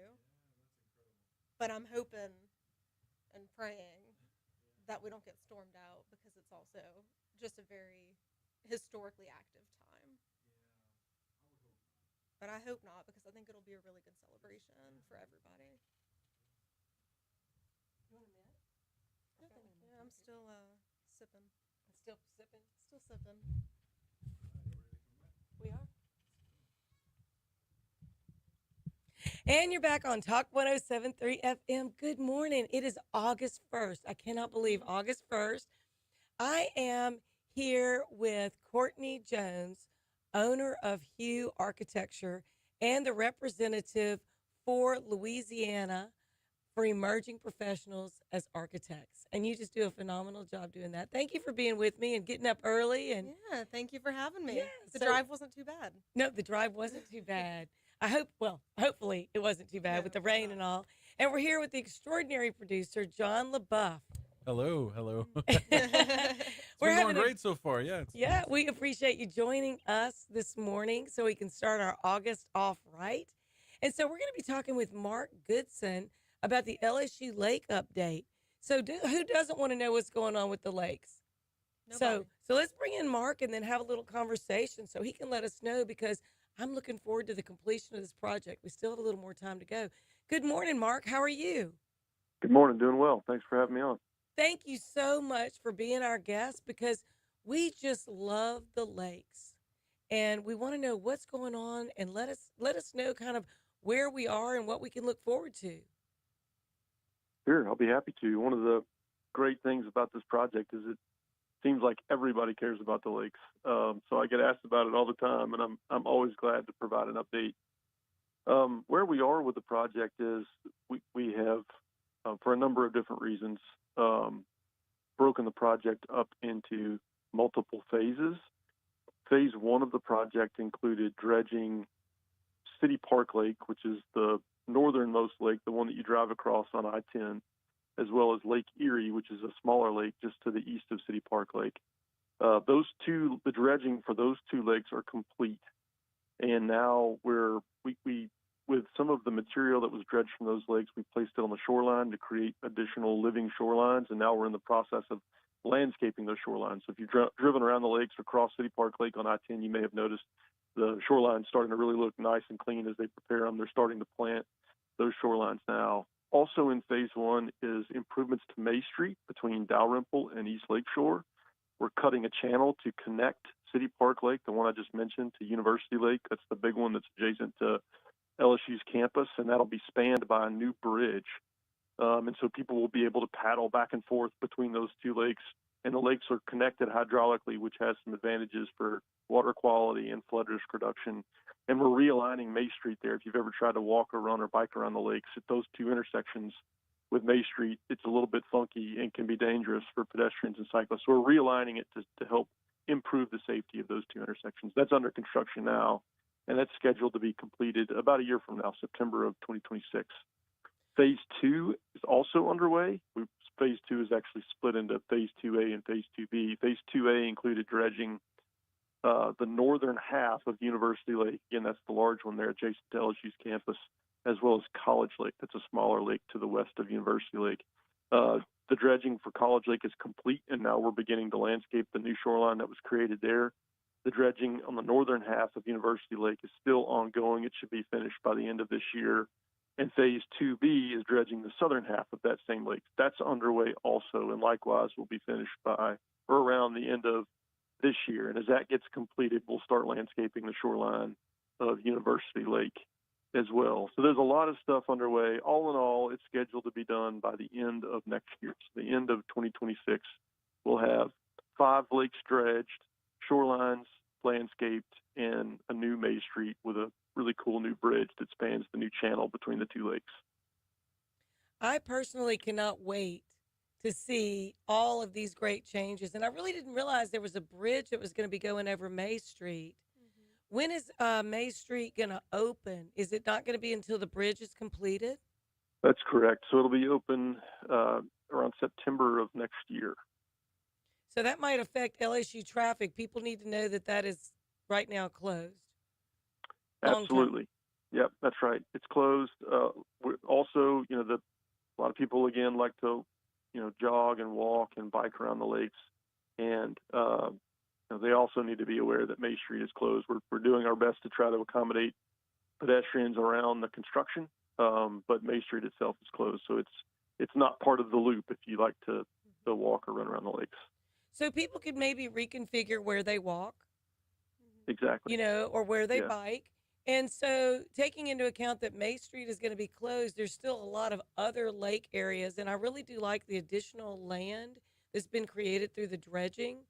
And I'm really hoping that now that this project is taking quite a while because it's a huge undertaking, I'm really hoping that people will not throw trash in the lake or will not throw trash on the street, and we'll keep it clean.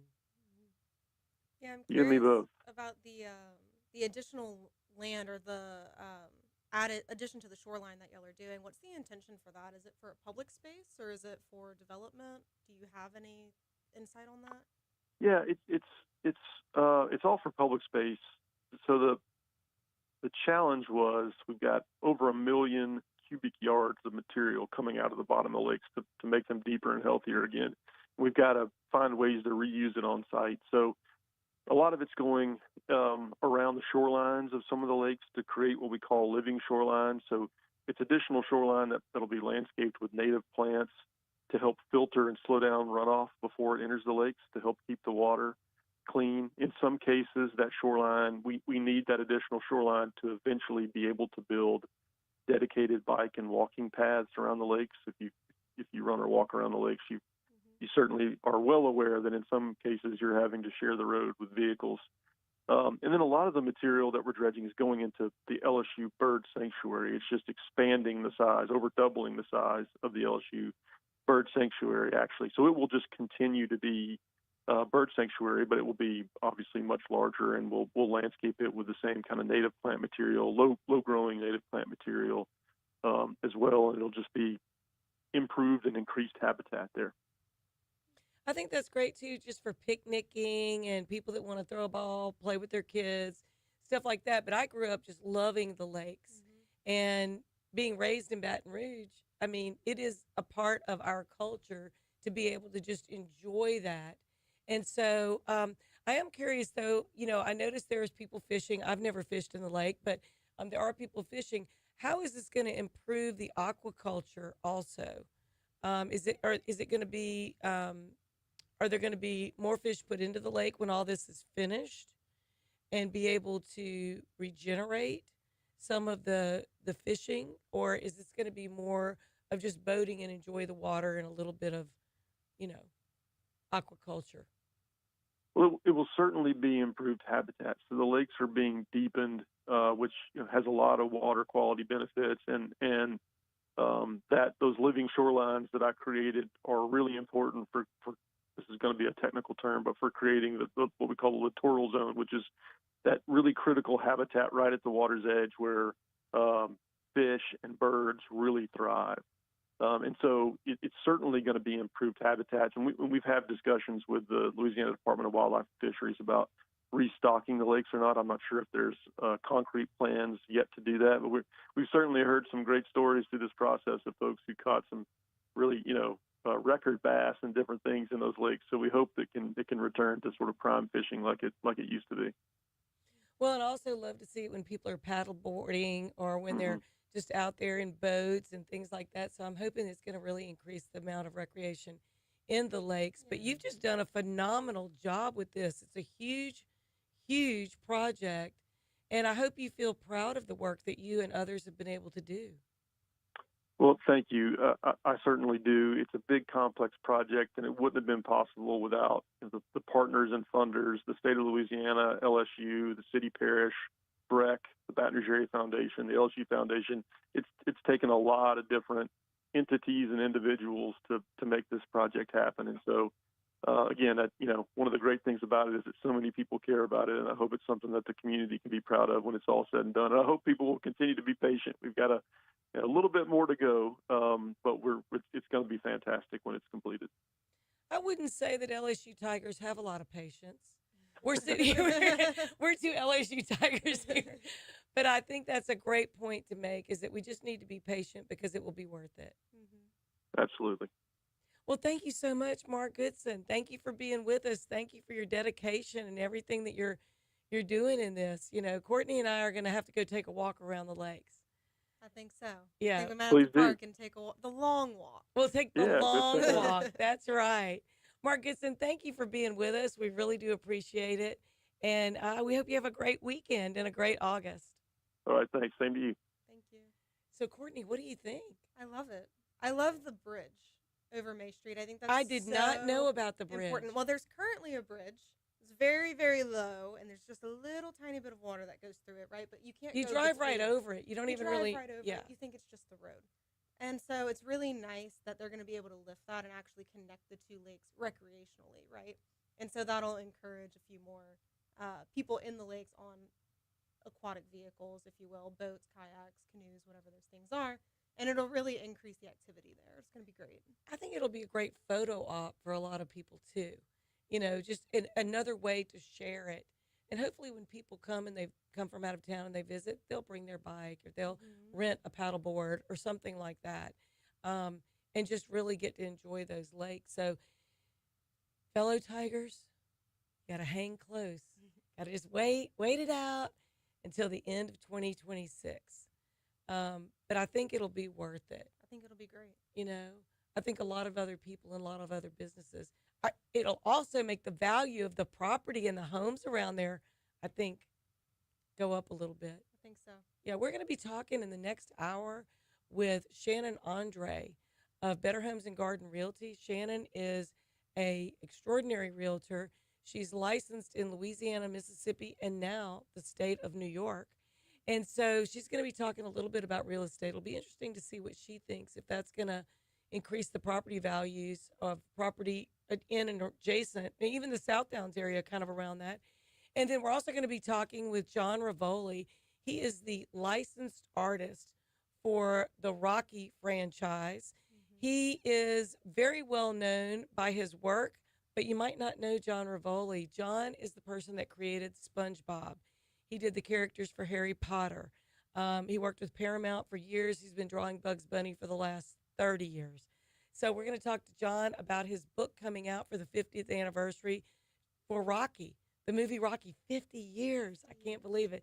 So we're going to have a few great guests. We hope that you'll stay with us. I'm Betsy Barnes, sitting in for Brian Haldane with my beautiful, capable, and brilliant co-host, Courtney Jones, architect and owner of Hue Architecture. We'll be right back.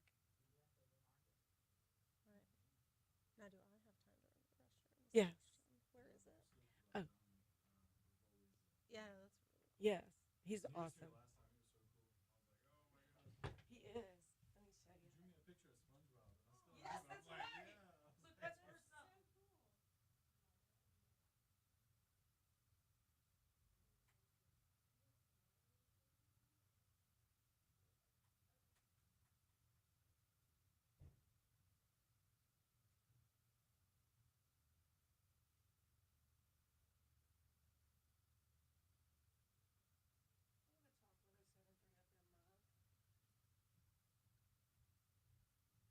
You think they'll let me have a mug?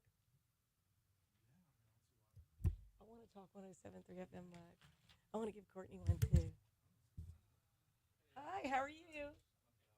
Good, I'm Betsy. I'm glad to meet you, Cameron.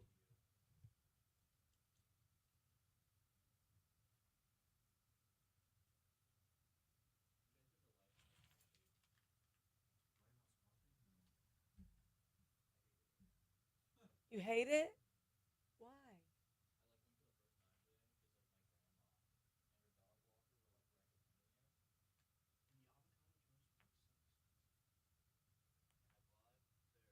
I think everybody's avocado toast is so expensive. Was it like $14?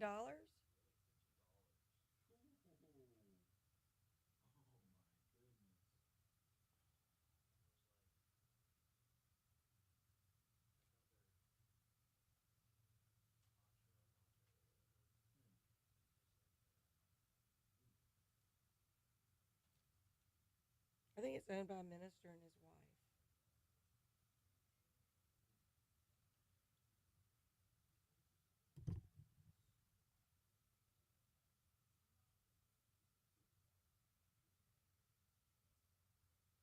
So what time should John call in?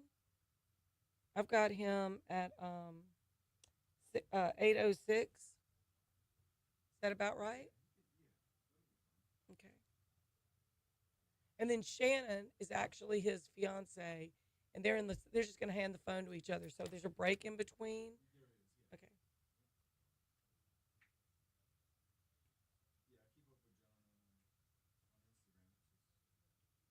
Instagram. I love him. I'll see them How's when work I'm in as New a York girl? next week. What's that? I'll see them when I'm in New York. Oh, nice. Oh, he's in New York, or they're just traveling out at the same time? He lives He there, lives but there? they're in LA right now. Should I call in 8 minutes? Yes. What time should he call in? Yeah, after 8. Because we'll come back in. We'll come back in about 8 or 6 or so. So he says, should I call in 8 minutes? So that would be 8:01. a little early. A little bit, but 10 minutes? yeah, if you don't mind. So they can call either number. He can call the hotline. It's 225-408-1897. Is that the number again? Yeah, Did you get me a water anyway? I did. Just in case you changed your mind. Thank you. Sure. And we're going to grab some Talk 107.3 mugs on our way out. Because all these years I've never had I a love mug. a mug. I do too. I love a good mug. So I'm going to just tell him yes, 8 minutes.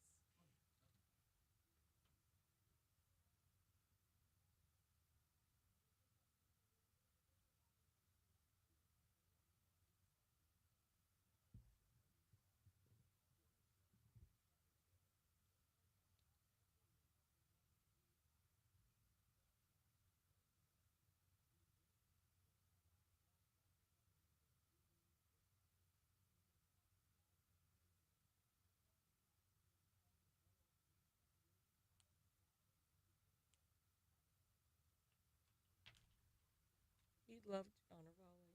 Did you look him up? I did.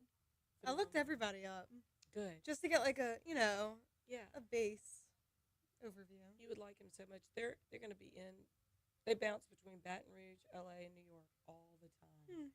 And so they're just very good people. Yeah. And phenomenally creative. I mean, John is brilliant, Mm-hmm. brilliant. His relationship with Sylvester Stallone through all these years. He's the only licensed. Like his stuff goes for like $150,000. If Sylvester Stallone signs it, Yeah. it goes for more. Yeah. I know he was showing. There was like a pastel or something that he had just posted that was like a one of one. That was like the very first, just to pitch it to the studio for. I think it was like Rocky 3 or whatever it was, and I was like, that's so cool. Did you see Right? his So just Ozzy love this, Osbourne? He like, just like did. Yeah. Like psh, He just did it. Yeah. I did see the Ozzy. I'm a very big Ozzy fan, so I've been very sad the last couple weeks. But I'm not a big Ozzy fan, Um, but I didn't really. I am. I just never attached to him. Yeah. You know what I mean? Yeah. No, I get it. It's one of those things, like, that's what I grew up on, right? Like, that's what my dad played in the garage when he was fixing up the cars, right? Like, it's very integral to my upbringing. And so, but yeah, I did see that because my feed is just flooded with Ozzy right now,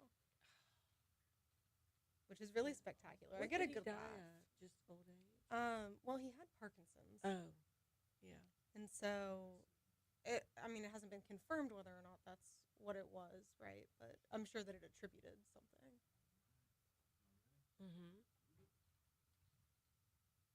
And good morning. Thank you for joining us on Talk 107.3 FM. I'm Betsy Barnes, sitting in for Brian Haldane while he has a very well-deserved Friday off. I'm here with Courtney Jones, the founder of Hue Architecture. How you doing? I'm doing good. How are you? So we've been so busy with so many guests and so many different things that we've been talking about. We haven't talked about the new laws that have come into being as of today. So we had a whole list of those, but I'm encouraging everyone to please go look at what these laws are. Just look up new laws, Louisiana, August 1st, 2025. You might be surprised at some of these. Yeah, there's more than you think. There's more than you There's a think lot of 'em. covering every topic. So I guess the legislators were actually working. I guess. It appears so. So we're going to be this hour talking with artist John Rivoli. John Rivoli is just a phenomenal artist, and you've seen his work if you've seen Bugs Bunny. He's been drawing Bugs Bunny for the last 25 or 30 years. Bugs Bunny just turned 80 years old. Wow. SpongeBob, Transformers, Harry Potter characters. Mm-hmm. Just about anything that has come through Paramount Studios, Hanna-Barbera, Scooby-Doo, all of those, this is his work and his art. So we're going to be talking with him about the 50th anniversary of Rocky. The Rocky movie franchise started 50 years ago. He has a very special relationship with Sylvester Stallone and Frank Stallone. And John is going to be calling in to talk with us. He's in Los Angeles, currently meeting with studios there, MGM and Amazon, about a book that he's releasing with all of the art for all of the Rocky movies and those iconic moments, those iconic statements that were made in those movies. Mm-hmm. Are you a Rocky fan? I am a Rocky fan. Me too. And his art, if y'all haven't seen it, go look up on his Instagram. It is just breathtaking. It is beautiful. It is amazing. And then we're going to talk with Shannon Andre. She is the owner of Better Homes and Garden Realty, now licensed in Louisiana, Mississippi, and New York. So she and John have a great connection, a great relationship, but she knows a lot about real estate, and she is my go-to for a lot of information regarding that. And then we're going to have some other great guests, but I wanted to ask you, was there any particular project you're working on right now that is of most interest to you, that you're most enthusiastic about? Oh, I don't know. I like all of my projects, but for different reasons. Yeah. Right? And so some of them I get to think on a really large scale, and some of them I get to really dive into the details. And so I don't know that there's one in particular that I'm really excited about. I think it's cool that you're working with Rotolo's on growing their franchise nationally. It has been really great. They've been growing a lot over the last few years, and in a good way, right? Like what they're bringing to the public is just really amazing. It's wonderful to see and to be part of it. Well, you know, we talked about branding, the importance of design, and people are all very visual. I think even more so with our addiction to social media. Mm-hmm. So the fact that you're able to bring that consistency, that's pretty amazing. So we're going to be right back in just a moment with John Rivoli, artist. owner of Icons in Art, and quite a few other things. And we'll be right back on Talk 107.3 FM. Stay tuned.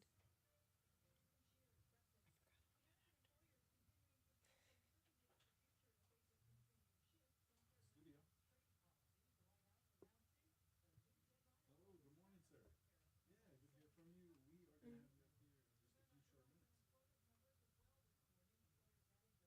Oh, yeah, this is perfect. Yeah, we're just going into the 8 o'clock hour.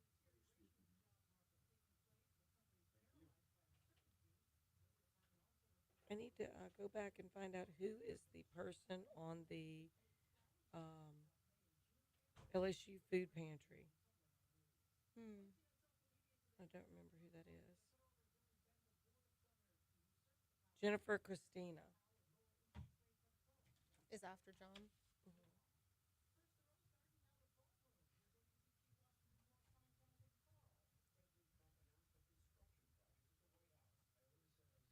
A construction project? Oh, I was supposed to look in the email Wow. about that.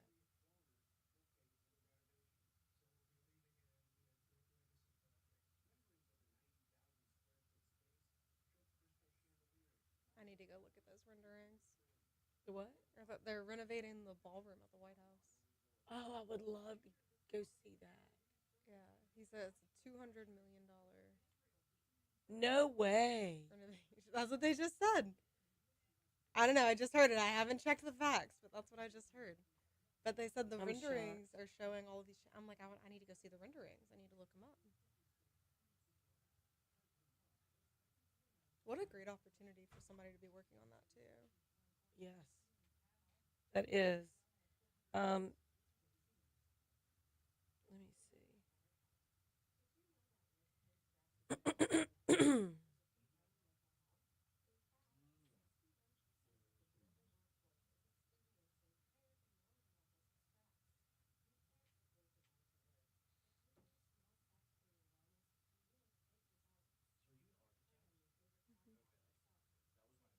Good morning! Yeah. Exclamation point! Looking forward. And to then you talking you to dropped you. it like a smart Please person, call huh? in Yeah.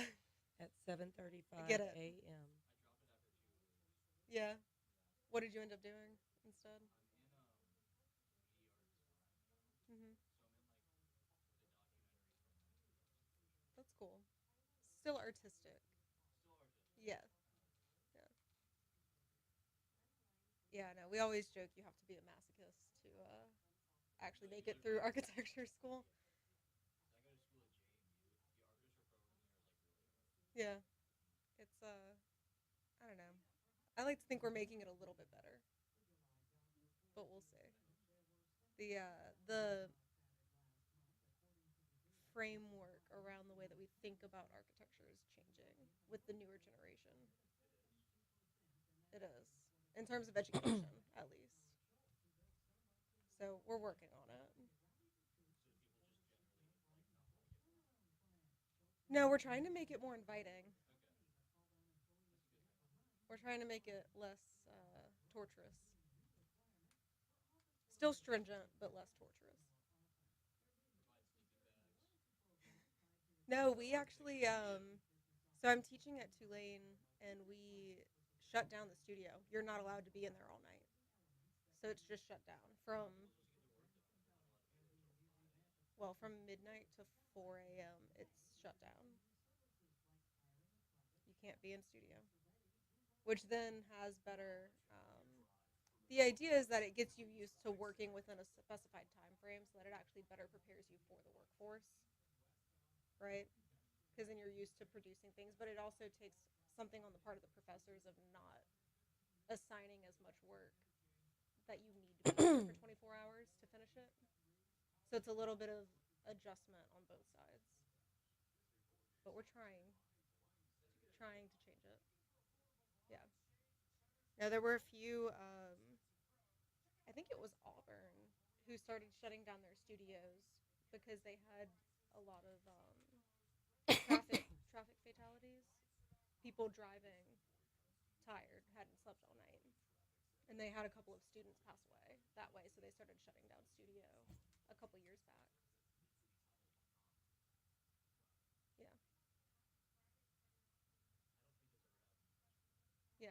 that's good. That is good. It is. But I mean, it's a very real risk that you run, right?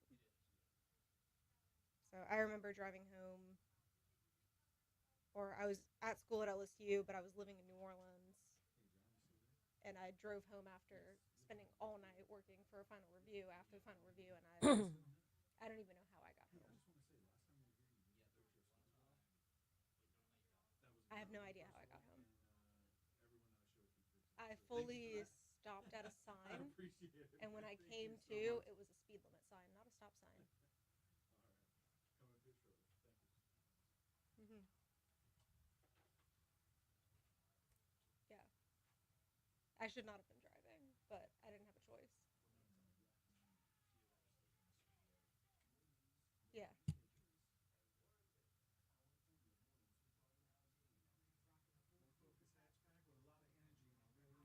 That was a news report about Brian. Yeah, he showed up in a Ford Focus. He was like, it was No. on the news, and they cut it. And he told me that. He's like, no, they were actually, he was talking about me. Yeah. That's funny. Anyway, it's crazy. Here we go. Let's go. Hour 3. Last hour. All right. Let's roll. And good morning. I'm Betsy Barnes here with Courtney Jones, and we are very excited to have a very special guest calling us from Los Angeles, artist, unbelievably talented artist, John Reveille. Hey, John, how you doing this morning? I'm tired, Betsy. How are you? It's kind of early there on the Pacific Coast. It is, but it's all good. Well, if you haven't seen John's work, you need to go follow him on Instagram. His Instagram is John_RIVOLI. John is just an amazing, incredibly talented artist. He's the only official Rocky artist for MGM Studios and Sylvester Stallone. So we're coming up on a very important milestone anniversary, the 50th anniversary of Rocky, and you are creating quite a few special things and quite a buzz in the film industry. John, tell us what you got going on. Yeah, it's hard to believe that it's about to turn 50 years old. It's quite incredible. So we, Amazon, who recently purchased MGM Studios, who owns the Rocky franchise, is putting a lot of resources behind promoting this incredible anniversary. So there are a lot of things planned that I can't, talk about the specifics of yet, but this will be like almost a year long of festivities for this. And what's going to really compound it is that it's also the quincentennial, because Rocky came out on the bicentennial, and now we're 50 years later. So Rocky's turning 50 and our country's turning 250. Isn't that amazing? Yeah, so it's going to be quite eventful. So I am working with Amazon, and I have been for over a year, creating all the art and marketing materials that they're going to use to promote this. So it's interesting because I'm trying to combine those two events, which means that anything I'm doing for Rocky, I'm really coloring in this red, white, and blue flavor so that it kind of fits in with everything that's going to be going on in our country during 2026. The amazing thing is that everybody has seen John's work, from the Smurfs to any of the cartoons that have been coming through Hanna-Barbera. He recently did something in tribute to Ozzy Osbourne at his passing. He has an incredible Trump portrait. There's many, many things that John has done, and you've seen his work and been very familiar with the work, but probably the most universally recognized is the work with Rocky. And you really have quite a collection. So tell us about what you're doing for the 50th as far as the collection of art. Sure. Yeah. I mean, I started this with Sylvester back in 2015-ish, and then we kind of really got organized around 2018. And our goal was to retell Rocky through fine art. That was the medium that hadn't been used yet to kind of keep Rocky relevant. So we really wanted to introduce the Rocky fan to fine art.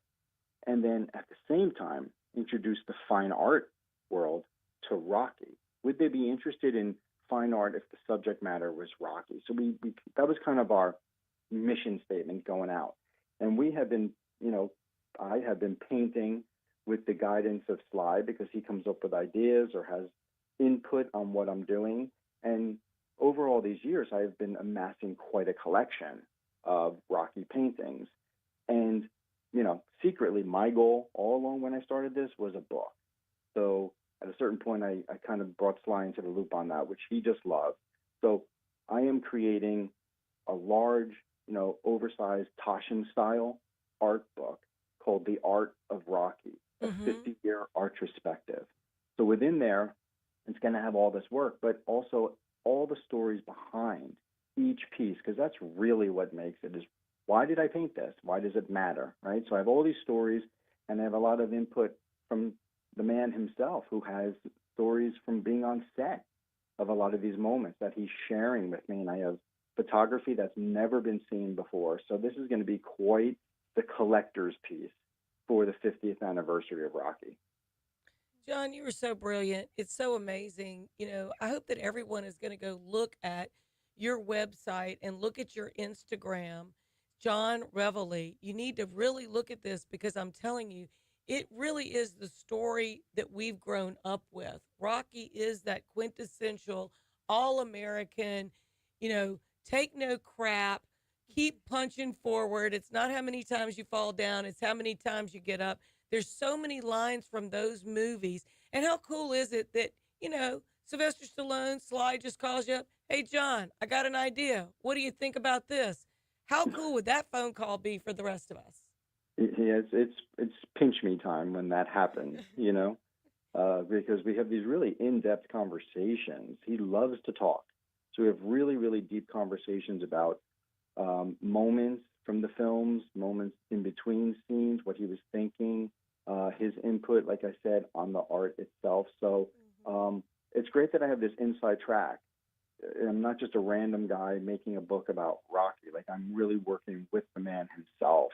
And, we also did a deal recently, a fashion deal with my new fiance from Louisiana, who is my greatest promoter now, and the designer, Robert Graham, who does very high-end luxury clothing for men and women.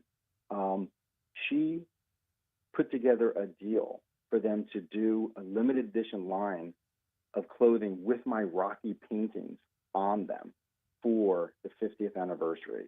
And I mean super high-end, like these, T-shirts will be, $900. Like, some things will be one of one. Only one person in the world can have one of these pieces. So it is an amazing collaboration.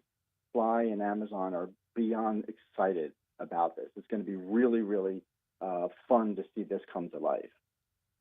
That sounds awesome. That's so Yes, amazing. your fiance, Shannon Andre, who we'll talk to in a minute about real estate, she is the deal maker, the rainmaker. She sure is. She just wakes up in the morning with a plan on what she's going to do for my career, and I just sit back and watch and do But what I I'm love told. y'all. I love the energy that you bring to each other and to everybody that's around you. And you were talking about the insights that you have in these conversations. Sylvester Stallone himself is an artist, and y'all Yeah. work together on creating art in so many ways. But the only way for us to be privy or involved in those in-depth, very intimate and personal conversations is through your art. Yes, It's through yes, this book coming out, it's through what you're able to share visually and graphically. And, one of the things that I love that you do is you give more insight when people, you do reels on your Instagram that talks about some of those insights. And I just love that, because it feels like then we're personally connected in that conversation. Yeah, and how special it is that, we get the inside scoop from Sly himself to Yeah. you as, a vessel and a disseminator to the rest of us, and yeah, to be able to put that into your art, right, into your art form, and to be able to collaborate with him is just so special.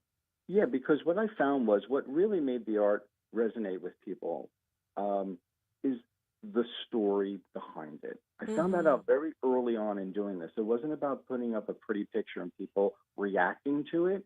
I had to stand there and critique my own work and explain all the techniques, why I chose the techniques, why Sly said this is an important moment. That's the stuff that people just can't get enough of and really absorb. And it speaks to the power of that film and that character, which brings me to another thing that really exciting, kind of breaking news. I and my writing partner, Robert Bruzio, are going over to Amazon MGM this afternoon, and we are pitching the next piece of the puzzle here for the Rocky 50th, and that is a documentary. And a documentary about why. Why has this movie endured this long? What is it about this film that people still find so important to their lives and so relevant that they still pilgrimage to those rocky steps to run up them? There has to be something. Nobody's ever really kind of looked at that because it can't just be the cool training montages and the awesome music. There's something in there that's causing that to happen. And Robert and I did a very deep dive, spoke to a lot of them, important people in their respective fields, and cracked the code. And there is an answer as to why this movie matters to us, and it's quite fascinating. So we are hoping to get that deal put in place today so that we can make a documentary to tell this story. That is so awesome. Personally, I think that the connection is we love the underdog because we all feel like we're fighting, a battle that we can't win, but the strongest are the ones that keep fighting. Even when you know you're losing, you just keep fighting. And it's within us to have that inspiration. But right now, and we look to and react to those stories when they're made. And that's why he's not the only story like that that has endured all of time. yeah. And these things go back to mythological and biblical stories. There are clear connection points between this that we have uncovered. In fact, that's the name of the documentary, Rocky Uncovered, that we can explain to people so they will now understand why they feel the way they do, because it's built. It's built into our DNA, and it's built into the DNA of that film.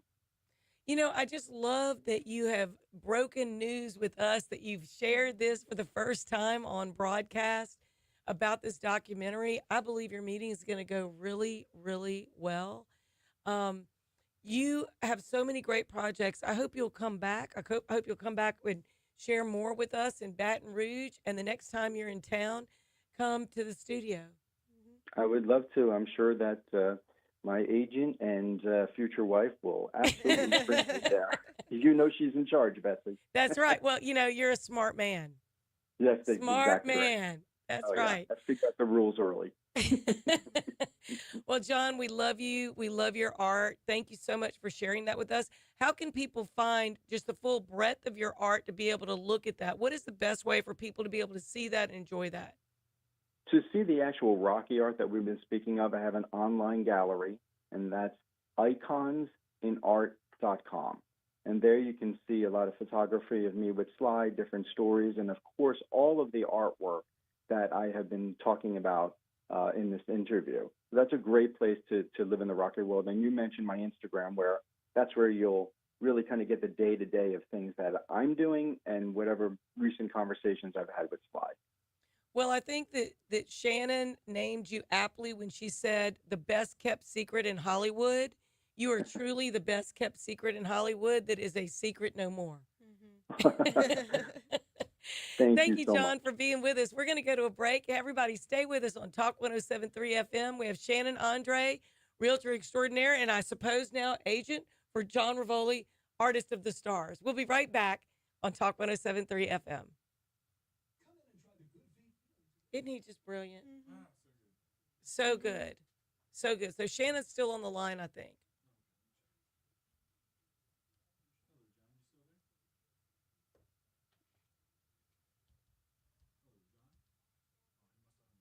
Okay.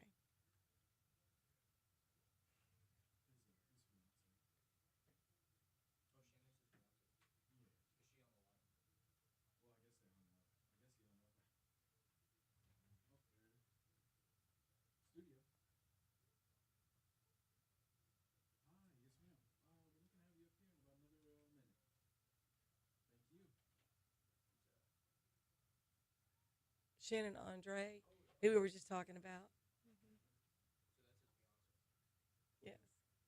No, I knew her, and I went to Julio's for brunch on a Sunday, and somebody puts their hands over my eyes, and they were like, "I haven't seen you in so long," And I was she's like, "I want you to meet my new boyfriend," and I was like, "Okay," and she goes, "He's an artist in New York, and my son's an artist in New York," and she goes, "I want you to meet him." So I met him. He's just the nicest guy. He hands me a card. It has Rocky's sketch. She's like, "He's the official artist for Rocky," and they had just been dating like about 6 weeks or so.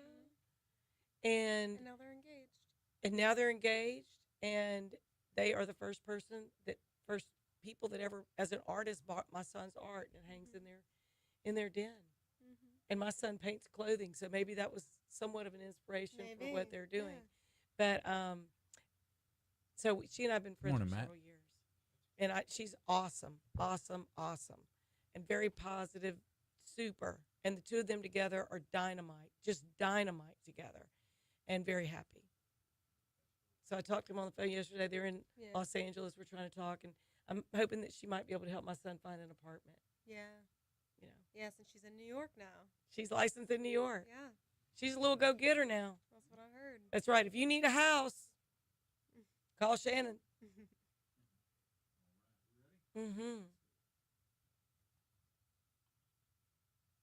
And we're back with Talk 107.3 FM. I am Betsy Barnes. I am here with my wonderful, beautiful, brilliant co-host, Courtney Jones. She is an architect, and she is the owner of Hue Architecture. Thank you so much for being with us. Thank you. I'm excited to see what we get into next. Oh, my goodness. Well, I can't wait to introduce you in person to Shannon Andre. So we have Shannon Andre on the phone calling in from Los Angeles. Hey, Shannon, you there? Hey, Betsy. How are you? I am doing so fantastic. So I want to thank you and John for taking a few minutes of your morning, super busy day and big day to talk to us a little bit about what's going on, not only with what's going on with John, which is huge, but also with the real estate market, because you recently became licensed in New York as well as Louisiana and Mississippi. Yes. Well, I'm also down here. I have a conference as well, so it kind of worked out for both of us. They have an Inman Connect conference here as well. But yeah, the market, I would say, is obviously challenging, but it's been challenging for the past, 3+ years. But I feel like the winds are changing. They're starting to move a little bit. But we're in a definitely a difficult market, I would say. But, I'm not going to be negative at all because, I feel like if you pivot and you adapt and you improvise, you overcome, and you're consistent with what you're doing in your marketing, then, things are still selling. People are just like, oh, gosh, it's hard, which it is hard. Interest rates, still a little bit high. I'm hoping Powell will drop the dang rates. It's like, ugh. But with that being said, I do see things moving, in a better way, and we are selling. So, even rents were up for a while, and some of those are coming down. So I feel like if you have a seller, sometimes you get sellers that want to overprice their house. Well, it's just going to sit in this market, in this climate right now, because the rates are so high. It makes it really hard, especially for, your first-time home buyers. They have to come up with this money, and, now they have the laws where you have to pay the agent unless the seller is willing to contribute for that. We can't even list things like that on MLS because of the big lawsuits that they had last year, so everything's kind of changed. But I always try to stay optimistic and positive about everything. So that's just my personality. You know me. I know you, and I love you. I love the optimism and the high energy personality. So in Louisiana, I know on the North Shore especially, I have a couple of friends that have fairly large homes right around the $600,000 mark. They have really had trouble even having agent open houses, even getting people to make like a lowball offer. It seems like the North Shore seems to be a little more stagnant than the Baton Rouge area. What do you see kind of on a statewide basis? I think things are going to turn. Like I said, I think the winds are starting to shift and move a little bit. So I think things will turn around. They will sell. I always say it's one of three things if a house is just sitting. Obviously, the economy does play a part into it as well, but it's price, timing, and marketing. It's one of three things if it's just sitting. But sometimes you get these unrealistic sellers that say, no, it's worth, this amount. You have to listen to your agent if you're being represented, which is smart because you want someone to represent your interests. Probably the largest investment of anyone's life that you're ever going to make. So I would highly suggest you hire a realtor to handle that and navigate the waters for you. But, you have to listen and trust your agent. And if they say, hey, look, you need to do this, even just fresh paint on a wall might make a difference when you're walking in. It smells clean. If it's just something that's not expensive to do, or do some landscaping, things like that. But price a lot right now is a big factor for me, I'm finding. So maybe a little slight price adjustments could help a little, as well as some additional marketing.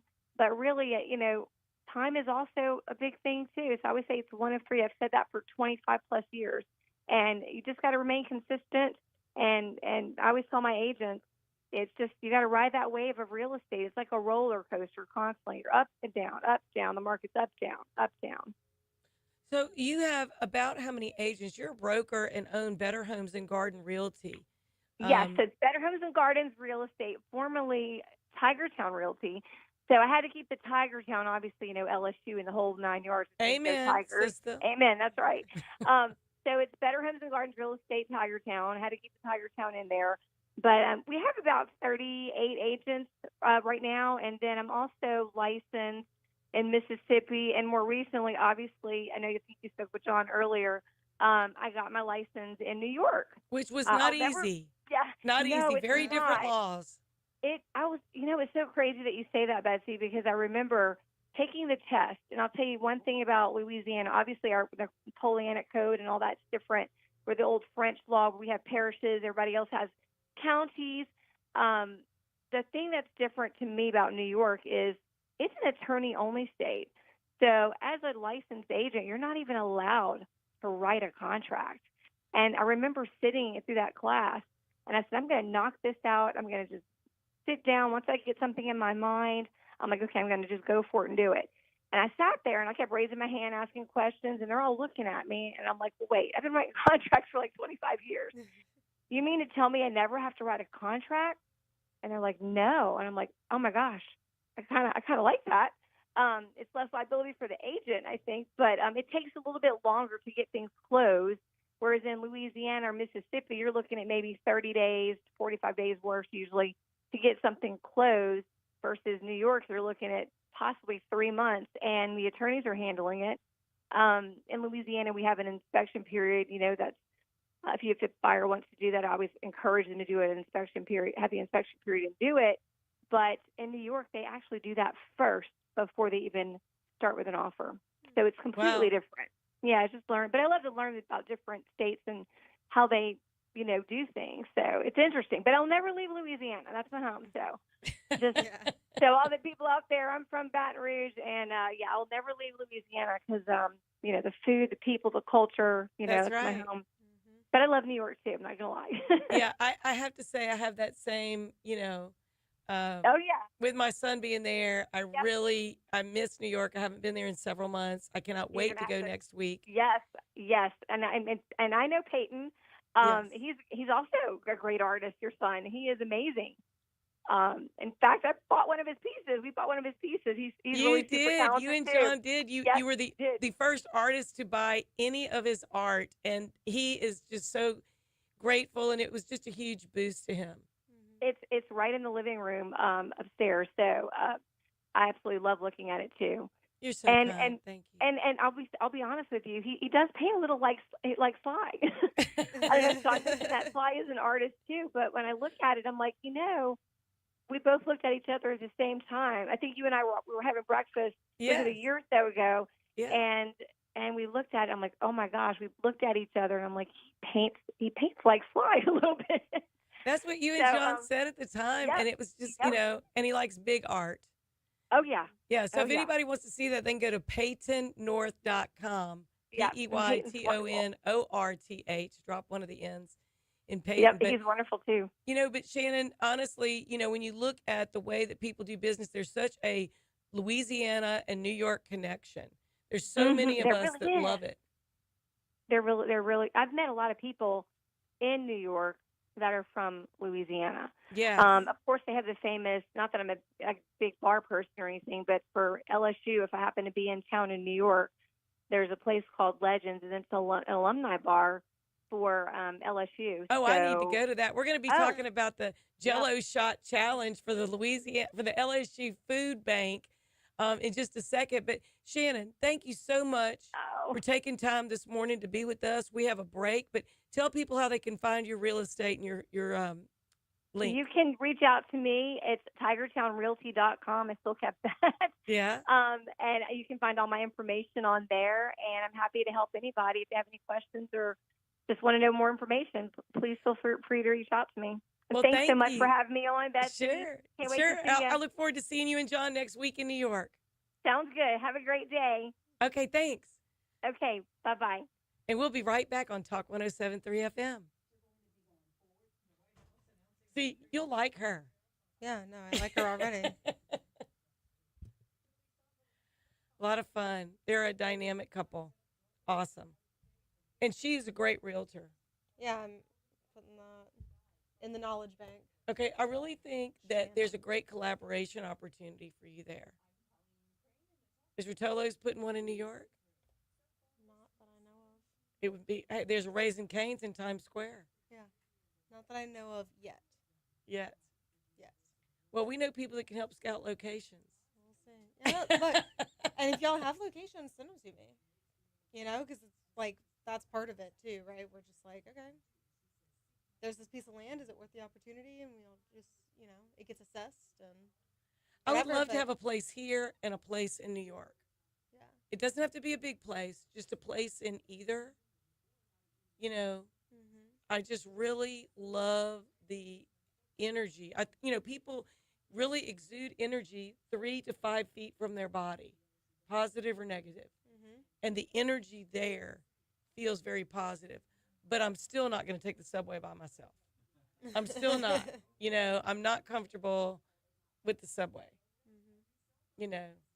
I'm so excited to go to New York again. Yeah. But I'm too friendly.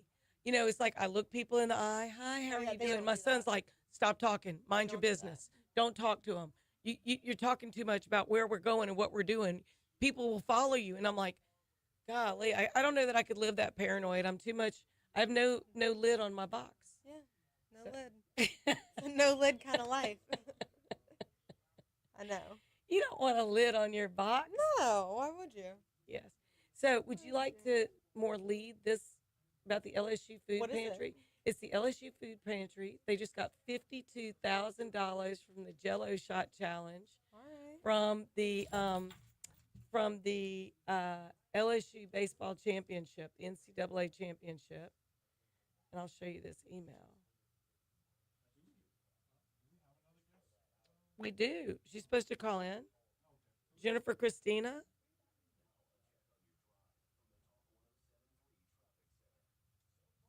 Don't let us forget to get pictures. It's the LSU Food Pantry. Yes.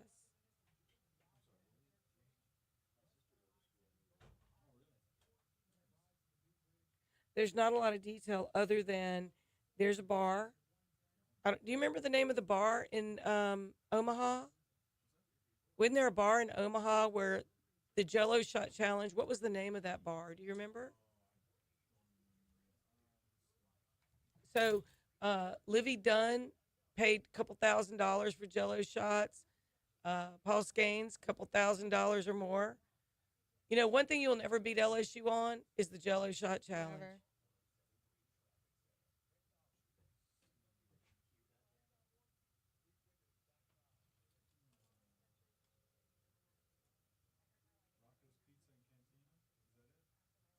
Maybe.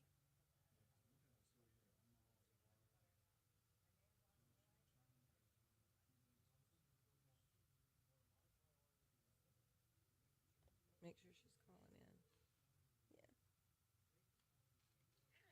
Yeah. Hey, Jennifer, this is Betsy Barnes. How are you? Good, good. Would you call in the studio hotline in just about a minute? Okay, great. Thanks. Bye-bye. Perfect. All right, so everything that they got for the Jello shot challenge, they gave back to the food pantry. That's what Yes. happened. That's fantastic. Yeah. Yeah. I wanted to ask her what the food pantry, who they provide for. What does the food pantry do? How long has it been in existence? You know, just things like that. Like, how do students sign up for, receive, you know, that kind of thing? And Yeah. We got it. yeah, I feel like I need to get you more. I need to give you a chance to talk. It's not that you have not had a chance. I mean, I have not No. given you a chance. No, it's great. You got to meet a bunch of people. I did. It's fantastic. This to me is the perfect way to start a day. No, it's really good. And it gets, I like to socialize, but I'm not a talker. Right? But I'll, You given the are. space, I do. Yes. I want to give you more space with this. I should have given great. you some space with Shannon. That's okay. Yeah. You would love her. Yeah. She's just fun. Rocco's. Yeah, it was, Matt. Thanks, man. Oh, Facebook. Yeah. It was Rocco's. Yeah. I can't remember the name of every bar Yeah. where LSU goes. True. I do remember getting all of the messages in the family group chat, though, with the Jello Shot Challenge. Yeah. Do you want to do the intro? You want to come in? No. And you're back with Talk 107.3 FM. I'm here with the beautiful and brilliant architect, Courtney Jones. And we are going to be having a conversation with Jennifer Christina of the LSU Food Bank. Thankfully, nobody will ever beat LSU on a Jello Shot Challenge.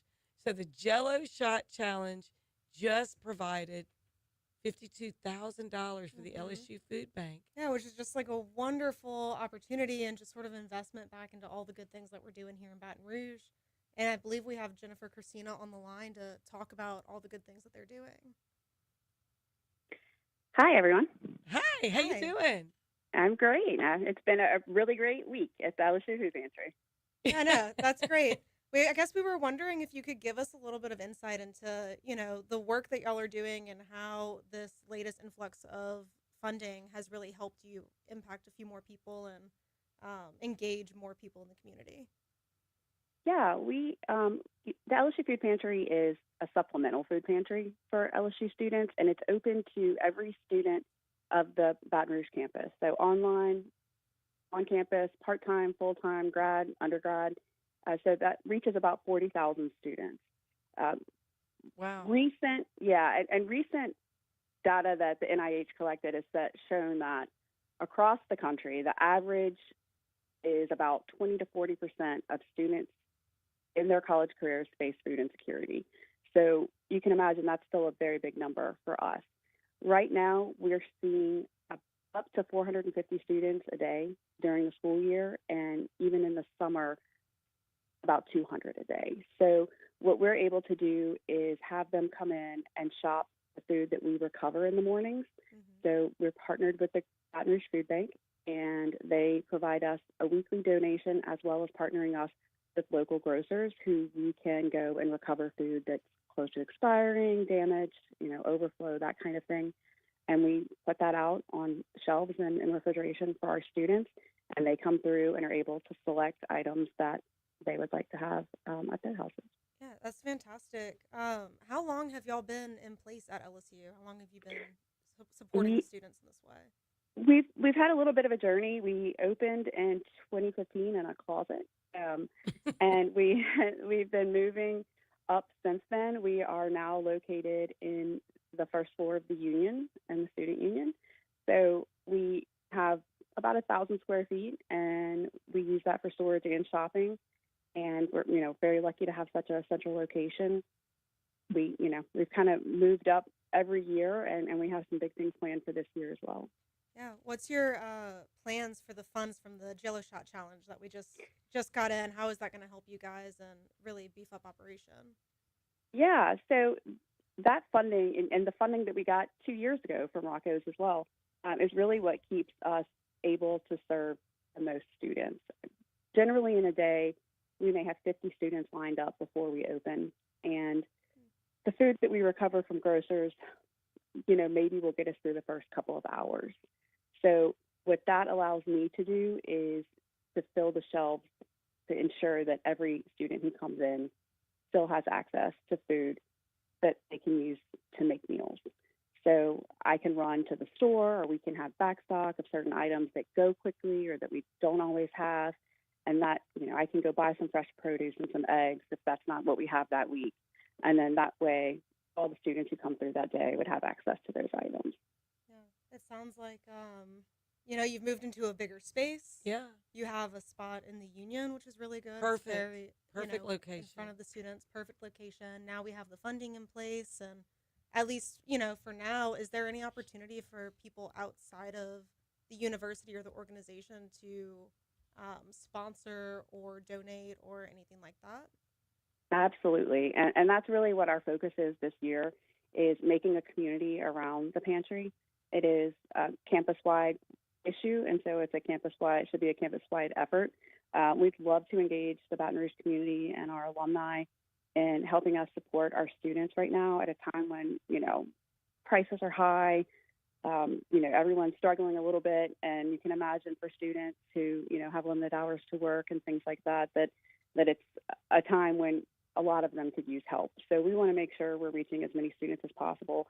And to do that, we need help. We need donations. We need volunteers. And we're forming a Friends of the Pantry support organization to help us supplement all of those things this year. So we're hoping to engage the campus community and the Baton Rouge community, the whole LSU Tiger Nation, in really helping us to make a difference in the lives of these students. It would be great if they could do something at a football game where everybody donated or dropped money in a can or receptacle of some way, or pass the hat or something where that could fund additional funding, because so many people go to the games and the food is so plentiful at a tailgate.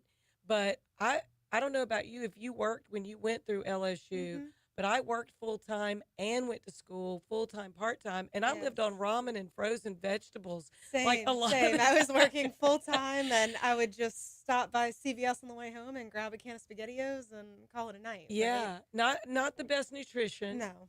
And certainly it's hard to concentrate and get everything done when you're hungry. Yes, it is. It's very important. And I guess for any of the listeners that are looking to donate or to volunteer or contribute in whatever way that they can, is there a website or a phone number that they can reach you at best? Yes, absolutely. So the easiest way to get us is through our website. It's just lsu.edu/food pantry. And all of the information about volunteering, the links to donate to our foundation account, and more about shopping and what we do is all on that website. So you can contact us. Our email address is there, foodpantry@lsu.edu. We'd love to partner. We'd love to collaborate. We're looking to do so, like you said, with different entities on campus. Athletics is one of those. We have some student athletes coming to volunteer in the pantry later this week, or next week. And so, we're really excited about all of the people who are seeing us, and that's really in large part due to Rocco's and the way that they have not only donated to all of these schools, but highlighted that these schools have food pantries that a lot of people didn't know about. So email us or give us a call or reach out in some way, and we'd love to work with anybody as far as collaboration. I love the eat, drink, and be merry mantra. So our students can eat while others were drinking and merry as we won the championship. There you go. Right. It's a Love different it. take on that. Yeah. Right. Well, thank you so much for the work that you're doing to make sure that our students are fed nutritionally, plentifully, so they can focus on doing great things. Well, thank you for your support and for highlighting us today and helping us get this message out. Well, thank you, Jennifer Christina, for being with us. And look, y'all know a Tiger. Everybody loves to eat. Think of a way that your company could donate, match funds, volunteer, bring awareness, maybe, ask people to bring food to the office to be able to bring to the pantry. Baton Rouge Food Bank does just such a phenomenal job, but we need it. I mean, eggs are super expensive. Simple things. Everything's very expensive. Everything's very expensive. And, a bag or two of groceries, you're probably looking at the food budget for a lot of students for the month, Mm-hmm. and they've made one trip. Yeah. You know, so we gotta protect our athletes. We got to protect our students by feeding them the right nutrition. So we've really had some great visits with people today. Mm-hmm. We really, really have. So we appreciate Nancy Bombay Ellis coming in and Mark Goodson giving us the update on the LSU Lakes. Mm-hmm. I'm really grateful that you came in and not only are an LSU Tiger, but now sharing your expertise with Tulane students that are starting in their architectural career. Yeah, no, it's just important to give back to the people that are coming up behind us, right? Whatever knowledge you have to pass on. So for all the people that have been listening and may not, know you, tell them a little bit about how to reach you and the types of services that you offer. We've touched a little bit on it, but I think it would be a good thing for people to get to know you a little bit better. Sure. And because they may not need you today, but in the back of their mind, they might think, oh, I might need her one day. Tell people what they can do, how they can reach you and the services that you offer. Sure, yeah. So in terms of reaching me, we have an Instagram. The Instagram handle is Hue_Architecture Studio. HUE, Hue not is HUGH. Yes, HUE, like the color. Yeah. Our website is hue-architecturestudio.com. Very similar. There's an email on there. There's a contact form you can fill out, anything. We also list sort of, the states that we're licensed in. We're happy to get licensed in any state that you need work in. Name those states again. The states we are licensed in currently are Louisiana, Texas, Arkansas, Colorado, North Carolina, and South Carolina. That's so phenomenal. We're working on a few others, but they're not secured yet. And, we're willing to travel and to do all the things. In terms of services, right, we provide new construction, design services, renovation services, historic preservation. We also have owner's representation services, construction management, permitting consulting, kind of anything in that building realm that we have a general knowledge on as architects, right, that we're able to help with. And that's really what we're here for, is just to help. And if we can't help you, we know someone who can. So Right. even just reaching out to us and saying, hey, I have this problem, this is what I'm looking to do, we're happy to connect you with somebody else if we can't help you immediately. And so that's really just it. We're just here to help. We're a tiger staying home and just trying to be here for the community and to help in any way that we can. Well, you're representing our Tigers very well. Yes, we are. You are. So if people are thinking about renovating their home, Mm-hmm. an investment property, or a business, Correct. what do they need to know? They need a permit. They need a permit. Well, most of the time. What's Renovating the a home, dollar limit on the permit? it's not necessarily a dollar limit anymore as much as it is the scope of work. So basically what it comes down to is if you are moving a wall, if you're removing a wall or moving one, all of a sudden you need a permit. So, right, you don't need anything to redo your kitchen, let's say, right? To rip out the cabinets, put in a new countertop. You don't really need a permit for that. Somebody else can handle that. But the minute we start touching walls is when things get a little bit tricky. Is it load bearing, not load bearing? Right, because you don't want to pull something out and a portion of your roof falls down, right? That's not good for anybody. Yeah. So you do need to have a permit, a professional of record, which can be an architect or an engineer in the state of Louisiana. And then, of course, a general contractor is always a good idea.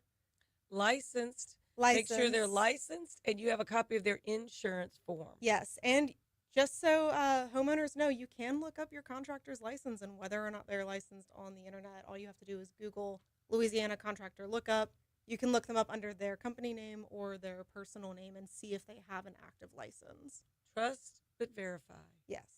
Don't Always. ever take somebody's word for that when they're going to work on your house. Yes. Never, never. I would do that with your architect too. They have a search form through the LSBA online as well. Yeah. So some people have the licenses, but they lapse or different things happen. So it's always good to check. Well, I'm so glad that we could kick off August together, Friday, August 1st. Look up all those laws that are now in effect. So I'm Betsy Otkin Barnes, happy to sit in for Brian Haldane, here with my beautiful and brilliant co-host, Courtney Jones. Thank you so much for starting your day and your August with us. And tune in always to Talk 107.3 FM. Have a great weekend, and we'll see you on Monday.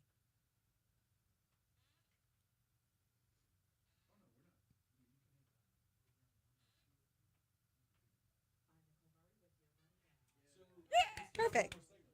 No, we don't. What do we? We go 50, and then we'll be back at 55, 56. Oh my gosh! And I'm looking at and I'm saying goodbye I know. again. The clock's wrong.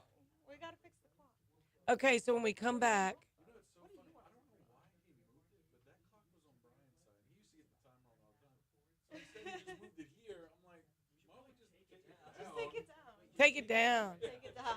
Take it down. It's distracting to me. So let's see.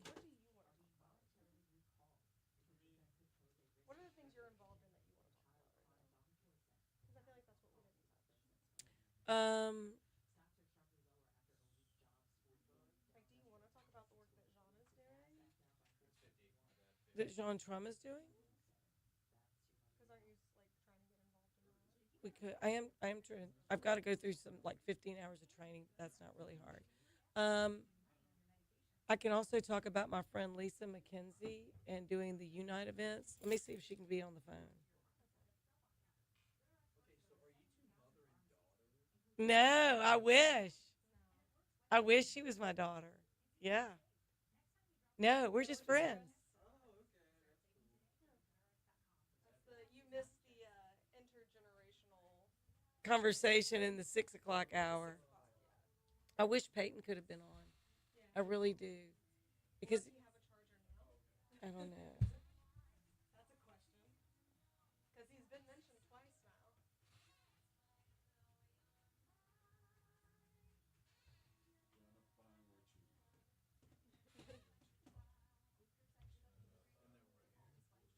Can we do his song again?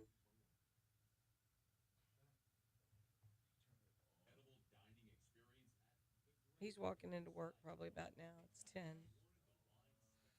So probably not. My son. We were trying to see if we could get him. Oh, okay. Yeah, I think we'll have like 4 minutes on the back. I think he's probably walking into work right now. Wait, what is today? Friday. He's walking into work. I tell you what, I'll talk about Unite's event. I really literally was saying goodbye because It's all good. It felt like a really good closing to me. That's all right. We should. Oh, you took it down. Yeah, I was like, Good. yeah, It just doesn't need to we be on the said wall. goodbye, but we didn't mean goodbye. We meant see you soon.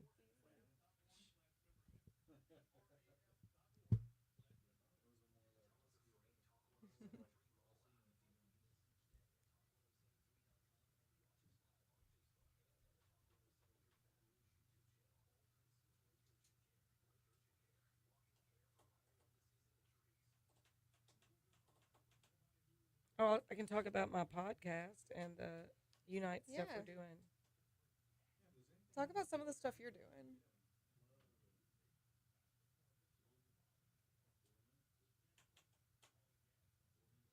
Moon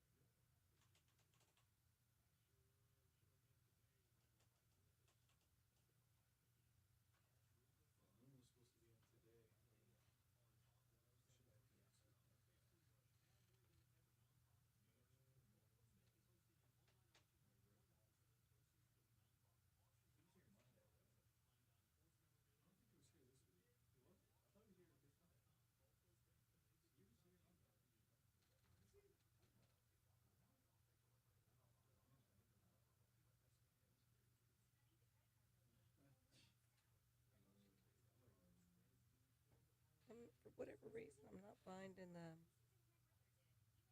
Unite thing I'm looking for.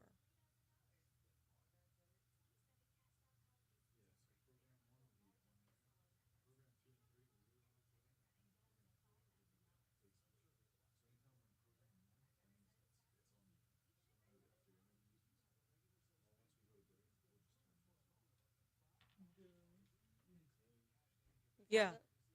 I'm going to bring you a piece of art to put up there.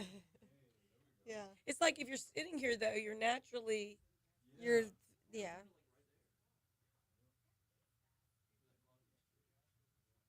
Are you going to White Linen Night? I am. I think I'm going to go. You go into Workplace Solutions first?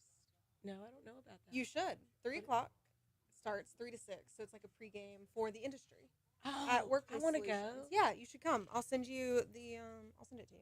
That would be awesome. I I'll be love your there space. with Marianne. Marianne Grantham?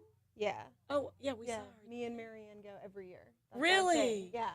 Oh, awesome. Yeah. I So we like go her so there, much. and then we do all of White Linen Night. And you'll meet my husband. I think he's coming. Oh, awesome. I have some girlfriends that are going down there. I'll catch up with them, whatever. I'd love to do that. I really would. Yeah. No, and it's before everything, right? So you can still go have your night and Yeah. hang out with whoever you want to hang out with, Yeah. but it's nice to have like the industry, and then they kind of walk you through the Workplace Solutions office as well. I walked through, but I was like in between speakers and lunch and what, so I'd love to do that. Yeah. That's a cool space. Yeah. Really a cool space. Yeah. No, I'll send you. I accidentally RSVP'd twice. So Okay. we've got it covered because they sent it to my personal and then to the company, and I didn't realize. And I just kept getting the email that was like, "Are you coming? Are you coming?" And so I've RSVP'd twice.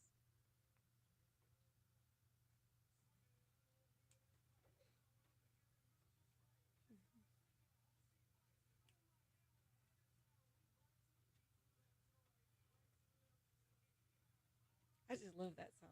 Mm-hmm.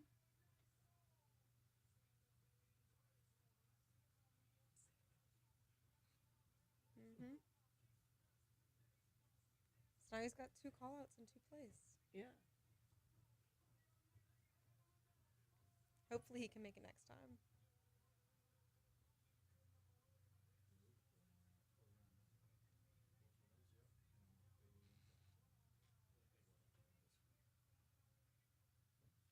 And we're back on Talk 107.3 FM.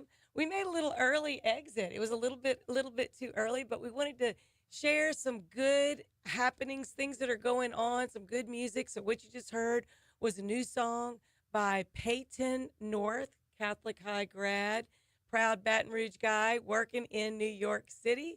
And that is a song called Luck of the Draw that is about to come out, as well as an art show. And he's taken all of his visual art, put it on book bags, bikinis, workout bags, and shoes. We need the shoes. The shoes are fantastic. You Y'all need the should go look at his website. It's peytonnorth.com with Yeah. 1 N, not 2. Right. But the shoes and the bags on there are just fantastic. They're They beautiful. are. They are. They are. Actually, I have one of those. Yeah, you have the bag. I love this. So it's the Thanks for Being You backpack. I love this backpack. And so there's a lot of good art, and there's a good art show coming up in October. I don't know if you can hear me since I stepped away from the mic. But anyway, another event and group that you might want to connect to is Unite, YOUNIGHT. This is a group that empowers women who are surviving and thriving after cancer. And they put on a huge event every fall. This will be October 18th at the Jefferson Parish Performing Arts Center. It is a runway show and gala. It is 600 to 1,000 people every year. I was blessed to be able to be the mistress of ceremonies for the last 2 years. The artist, John Rivoli, because the theme this year is Fight Club, is going to be donating a piece of his art. Perfect. And so that's going to be part of the live auction there. So if you have a family member, a woman in your family, a neighbor, a friend, a coworker who has had cancer and needs the support, encouragement, and confidence building healing arts programs, please go to YOUNIGHT.com, Unite Events, Unite Empowering Events, Healing Arts Programs, incredible. So we've talked a lot about art. You're extraordinarily We've artistic. talked a lot about art. We have. The other thing is we need to support those people that are trying to overcome domestic violence. These are two of the causes that I want to be involved in to support other women going through difficult times. Yeah, and there was another event coming up in September, September 3rd, at the for Renaissance. supporting, the Louisiana Coalition Against Domestic Yeah. Violence and, really supporting these people that are doing good in our community. That's right. So support the women in your community because the hand that rocks the cradle rules the world. So thanks for being with us. We look forward to another conversation on another day. Thank you, Brian, for letting us sit in on Talk 107.3 FM, The Morning Show.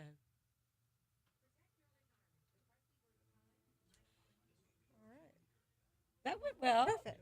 Thank you for letting me, indulge me with being able to push Peyton's stuff. Hopefully, you know, I love that song. When life gets hard, grab the bull by the horns. You know, maybe I need to put it in the next Rocky movie. John also did Tulsa King's art. Tulsa Kings is the new Sylvester Stallone series that's on Paramount, and he plays this guy that took the fall and spent 25 years in prison with the mafia, and then he ends up moving to Tulsa and gets this whole huge marijuana growing business and everything else going, and then the mafia tries to come in. Then he has to kill these Chinese bad guys. He's a tough guy. He's a tough guy. That's what he does. Yeah, but I think he's probably pretty tender-hearted, you know. But just about so much of the art I'm not kidding, it's incredible. Like we did a tour of Celtic Studios because he didn't know Patrick Mulhern, so Shannon and I connected him. Shannon knew somebody else that worked for Celtic, and then I'd known Patrick, and then we took a tour of Celtic, and he's like, I forgot what the movie was, but they had the poster. He's like, I did that. I did that. I did that. But these movies were filmed in Louisiana. Part of it, through Celtic, but they were part of Paramount or MGM or something else. No, he's from New Jersey. She is. Yeah. So they had a cool story the way they met. She loves the Peninsula Hotel, which is extremely expensive. And so her and her daughter went shopping. I want to say it was like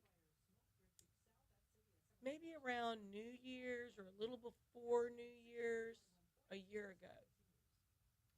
And she was getting divorced, and she said, I'm not really a blue-collar girl. Blue-collar guy's not really my thing, but obviously a white-collar guy's not really my thing anyway. And John was standing behind her and heard her, saw her, talking to her daughter. She's real animated. And he was wearing a T-shirt, and he said, what about a no-collar guy? And she turned around, and she's like, well, I never thought about a no-collar guy. And they started talking. He's like, you want to have dinner? And they've been together ever since. Ever since. Yes. Yes. So he was in the Peninsula Hotel there for a meeting, and she was there with her daughter shopping. The Peninsula is like $1,000 to $1,500 a night. And that's how they met. And then she said, you need to come to Baton Rouge. And he's like, okay. And so I think I met him on his second trip to Baton Rouge. And then she was in New York, and then they came to Peyton's art show. They came to the fashion show. They came when he launched his line at New Orleans Fashion Week. He had launched the same line in New York Fashion Week and then launched it here separate from Fashion for Ukraine. And they were just so sweet and wonderful. There's just a oneness about them. Some people fit, and then other people you're like, I wouldn't have put you together, but they fit. They fit. So I'm a big champion of their relationship, because they're both wonderful and they deserve each other, and they've, not had that kind of support from their previous partners. So it's kind of nice. I know. Are you hungry? You want some breakfast? Yeah. Let's go to French Truck Coffee. Yes. French Coffee is good, and it's cheaper than Lighthouse. Not cheap, but cheaper. And I think you would like it. It's a cool vibe. Um, yeah, it's right there across from Baton Rouge High. Are you from here? I'm from Virginia. Oh, how long have you been down here? Since June. Oh, wow. You're just getting your feet wet. Yeah, we could recommend a ton of places. A ton of places. But the French truck here is the best French truck. I think so. The ones in New Orleans are like, It's out of the one here